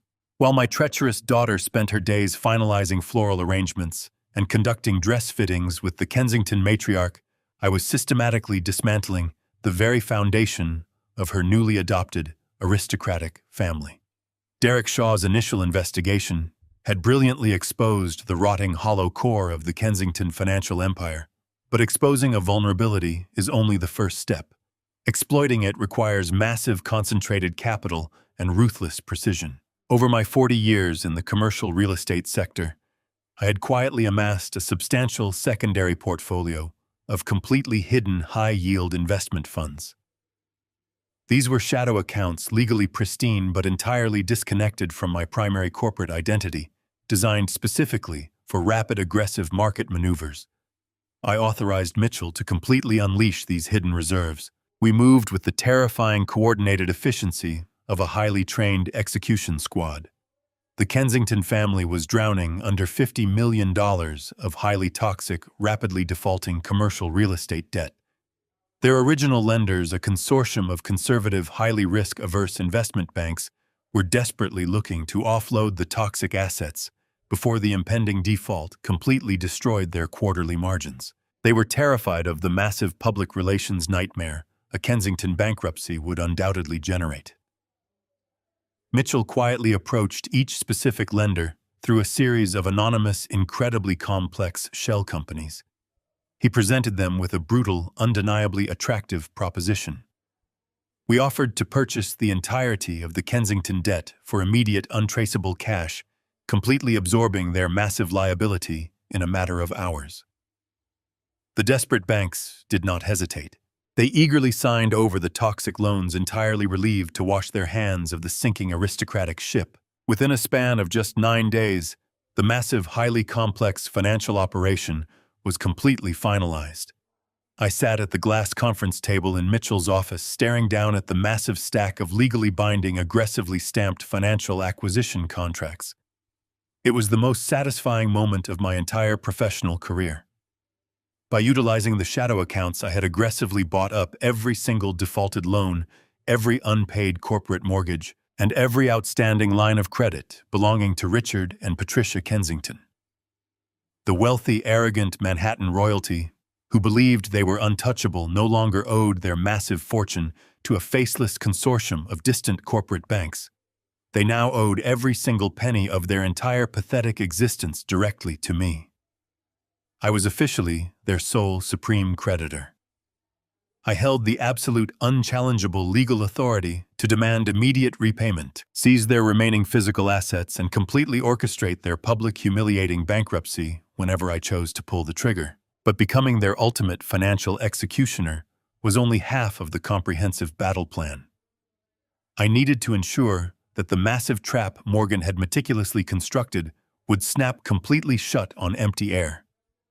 Her entire strategy relied entirely upon her ability to seize control of my corporate and personal wealth through a fraudulent medical conservatorship. I needed to legally obliterate the target she was aiming at. On the 12th day of our operation, I executed the most aggressive defensive maneuver of my entire life. Mitchell presented me with a towering stack of heavily notarized, incredibly dense legal documents. With a steady hand and a completely hardened heart, I systematically signed over 100% of my commercial construction company, my private investment portfolios, my real estate holdings, and all my personal banking accounts. I transferred everything into a highly fortified, irrevocable blind trust. We structured the massive financial vehicle with such aggressive, impenetrable legal firewalls that it effectively removed my ownership status completely. I essentially relinquished direct, immediate control of my own vast empire, placing it entirely under the absolute, undisputed management of Mitchell's elite legal team. The specific clauses within the trust documentation were intentionally designed to perfectly anticipate and completely neutralize Morgan's impending medical conspiracy. Even if a corrupt, highly sympathetic judge somehow accepted her fabricated psychiatric evaluations and officially declared me entirely incompetent to manage my own affairs, the legally binding conservatorship would be rendered completely and utterly useless. The blind trust explicitly prohibited any family member, specifically naming Morgan, from ever accessing, liquidating, or managing the enclosed assets under any medical or legal pretense. I was completely stripped of my visible wealth, but I was also fundamentally legally untouchable. The wealth was safely locked away in a fortress that Morgan could never ever breach. She had spent months carefully plotting to medically assassinate my identity, to steal my legacy, and I had simply removed the legacy from the battlefield. When she finally attempted to execute her treacherous legal maneuver after her romantic honeymoon, she would discover that she had spent hundreds of thousands of dollars and destroyed her relationship with her father to seize control of an entirely empty, worthless vault. She would officially possess power of attorney over a man who legally owned absolutely nothing. I signed the final heavily embossed page of the massive trust agreement, dropping the gold pen onto the polished mahogany desk. The operation was now officially complete. I had successfully severed my treacherous daughter from my wealth and silently captured the financial reins of the arrogant family she so desperately wanted to impress. I poured myself a glass of scotch to celebrate the flawless execution of our strategy. The amber liquid burned warmly against the relentless freezing chill that had settled deep within my bones. I was completely ready to tear their stolen world apart. They had absolutely no idea what was coming. The heavy, grueling preparation was finally over. The traps were fully set, the perimeters were perfectly secured, and the absolute destruction of their pathetic illusion was entirely guaranteed. I stood up from the table, adjusting the cuffs of my tailored business suit, feeling a dark, powerful energy surging through my veins. The calendar hanging on Mitchell's wall marked the definitive arrival of the anticipated date. The highly exclusive charity gala was merely their arrogant opening act. Today was the culmination of their elaborate lie. It is officially New Year's Eve. The sun is setting over the freezing cold, windswept streets of Manhattan, casting long shadows across the towering skyscrapers. Tonight is the night of the massive secret wedding at the Grand Plaza Hotel. The stage is perfectly set, the actors are all in place, and the executioner is finally ready to attend the celebration. I stepped through the ornate revolving doors of the Grand Plaza Hotel, leaving the freezing Manhattan winter behind me. The transition from the desolate, icy streets to the suffocating warmth of the gilded lobby was jarring. Crystal chandeliers cast a warm golden hue over the polished marble floors, and the air was thick with the scent of expensive perfume and imported lilies. Somewhere high above me, safely insulated within the sprawling penthouse ballroom, 500 of the city's most elite socialites were currently drinking vintage champagne. They were celebrating the union of two prominent families, entirely ignorant of the massive financial sinkhole yawning directly beneath their tailored Italian leather shoes. Morgan was up there right now. I could perfectly picture her standing at the center of the lavish venue, radiant in her custom Vera Wang gown, draped in heavily insured diamonds that did not actually belong to her new family. She was likely smiling that bright, carefully calibrated smile, playing the role of the tragic, brave bride whose beloved father was currently wasting away in a fictional medical facility. And standing dutifully by her side, holding a crystal flute and nodding with practiced aristocratic grace, was the veteran Broadway actor. He was undoubtedly delivering the performance of a lifetime, smoothly entertaining the conservative board members and completely insulating the Kensington family from the embarrassing reality of my blue-collar existence. It was the absolute pinnacle of their collective delusion. They were completely intoxicated by their own perceived brilliance, entirely convinced that they had successfully orchestrated the perfect bloodless coup. But I had absolutely no intention of taking the private elevator up to the penthouse. I did not intend to violently crash through the heavy mahogany doors of the ballroom and publicly confront them in a messy, emotional spectacle. That kind of dramatic physical confrontation is for people who lack genuine leverage. I was not there to create a fleeting social embarrassment. I was there to execute a permanent corporate slaughter. I remained firmly planted in the lavish main lobby, standing quietly beside a towering marble pillar. I was not alone. Flanking me on both sides were the senior investigative producers and the lead anchor of the most prominent financial news network on the East Coast. 3 days prior, I had personally contacted their executive editor through a secure, highly encrypted channel. I had anonymously provided them with an impenetrable mountain of verified catastrophic financial data. I handed them the complete, unredacted internal ledgers of Kensington Holdings, exposing the massive, toxic commercial real estate debt, the desperate margin calls, and the absolute lack of any remaining liquid capital. I gave them the undisputed, definitive proof of the largest, most spectacular corporate collapse of the entire calendar year. The news crew moved with quiet, buzzing efficiency, setting up their high-definition cameras and adjusting their harsh lighting rigs directly in the center of the bustling hotel lobby.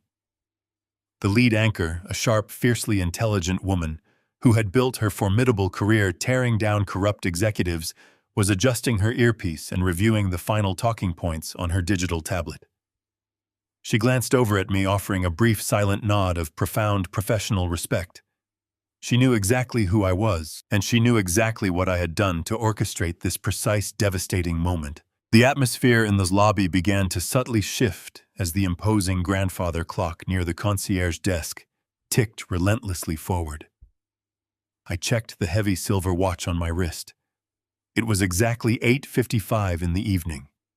In exactly 5 minutes, the major financial markets would officially close their secondary trading ledgers for the holiday weekend, and the network would launch their primetime investigative broadcast. Upstairs, the string quartet was likely reaching the crescendo of their performance, preparing for the grand midnight toast. Downstairs, the heavy artillery was locking firmly into position. I stood with my hands clasped loosely behind my back, feeling the slow, powerful thrum of adrenaline coursing steadily through my veins. The profound sorrow of losing my daughter had been entirely burned away, replaced by a cold, absolute resolve. Morgan had actively conspired to steal my life's work and lock me in an asylum. She had completely surrendered her morality for the hollow promise of societal prestige. She had chosen her battlefield, and now she would have to face the overwhelming consequences of her treachery. 8:58. The cameraman raised his hand, signaling the control room. The anchor stepped squarely into her designated mark, her expression transforming instantly into a mask of grave journalistic authority. The sheer magnitude of the impending destruction was almost beautiful in its absolute mechanical precision. I was not just dismantling their company, I was completely annihilating their public identity. The Kensingtons prized their flawless social standing above all else. They believed their carefully manufactured image made them entirely untouchable. I was about to broadcast their spectacular ruin to every single screen in the country, stripping away their armor and leaving them completely exposed to the merciless judgment of the very society they worshipped. 8:59. I slowly turned my gaze toward the massive high-definition television screens securely mounted directly above the sprawling, luxurious lobby bar. The venue's lounge was heavily populated with elegantly dressed hotel guests and peripheral wedding attendees who had stepped out of the main ballroom to order specialty cocktails. The screens were currently playing a muted generic feed of the impending New Year's Eve celebrations happening around the globe. The tension in the air was thick, heavy, and completely electric. I took one final incredibly deep breath, letting the icy calmness settle permanently into my bones. The Broadway actor was currently playing his part to absolute perfection, but the final curtain was finally coming down on their wretched, desperate play. 9 o'clock, the exact top of the hour. The cameraman dropped his hand sharply. The red recording light on the primary camera flared to life. The generic holiday feed on the massive lounge screens instantly cut to black. A fraction of a second later, the sharp, urgent graphics of a severe breaking news alert completely hijacked the broadcast. The network anchor's face filled the glowing monitors, her voice cutting through the ambient noise of the busy lobby with devastating, undeniable clarity. "Good evening," the anchor announced, her tone echoing loudly across the marble space. "We interrupt our standard holiday programming to bring you a massive developing story rocking the very foundation of the Manhattan financial sector tonight." Simultaneously, the bold red text of the breaking news ticker scrolled violently across the bottom of every single television in the hotel, including the massive screens illuminating the venue's opulent lounge just outside the grand ballroom doors. I watched as the bartenders froze in place. I watched as the wealthy guests slowly turned their heads toward the glowing monitors, their champagne glasses hovering forgotten in the air. The bright red, completely unforgiving letters clearly spelled out their absolute doom. The headline flashed continuously, burning itself into the retinas of every single person standing in the building. It read, "Kensington Empire Collapses, Fraud Investigation Launched." The anchor's expression remained perfectly composed as she quickly pivoted seamlessly to the core focus of the primetime television broadcast.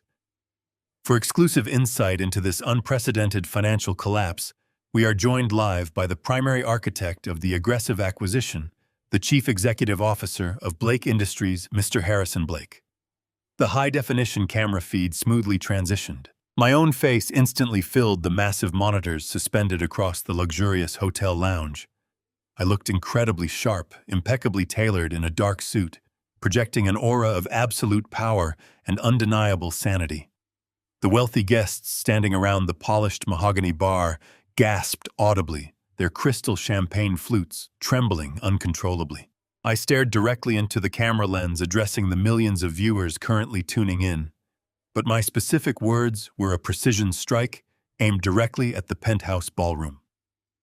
"Good evening," I began, my voice resonating with deep, unyielding authority.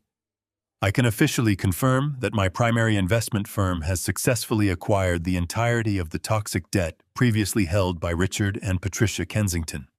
As of this hour, we have initiated immediate foreclosure proceedings on all remaining Kensington physical assets, holding companies, and corporate accounts. Their financial empire is entirely insolvent." A collective murmur of profound shock rippled through the hotel lobby.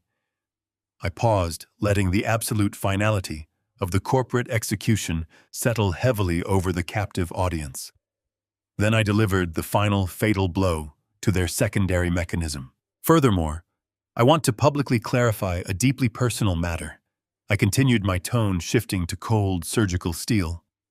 "There have been fraudulent, highly malicious rumors circulating regarding my cognitive health. I am in perfect mental health as verified by independent medical boards this very morning. Consequently, I am permanently and irrevocably cutting all personal and financial ties with my daughter, Morgan Blake, due to her active, willing involvement in this horrific financial conspiracy." Absolute chaos erupted violently above me. Even through the heavily soundproofed ceiling of the lobby, I could hear the muffled, frantic shouts echoing rapidly from the grand ballroom. The elegant illusion had shattered completely.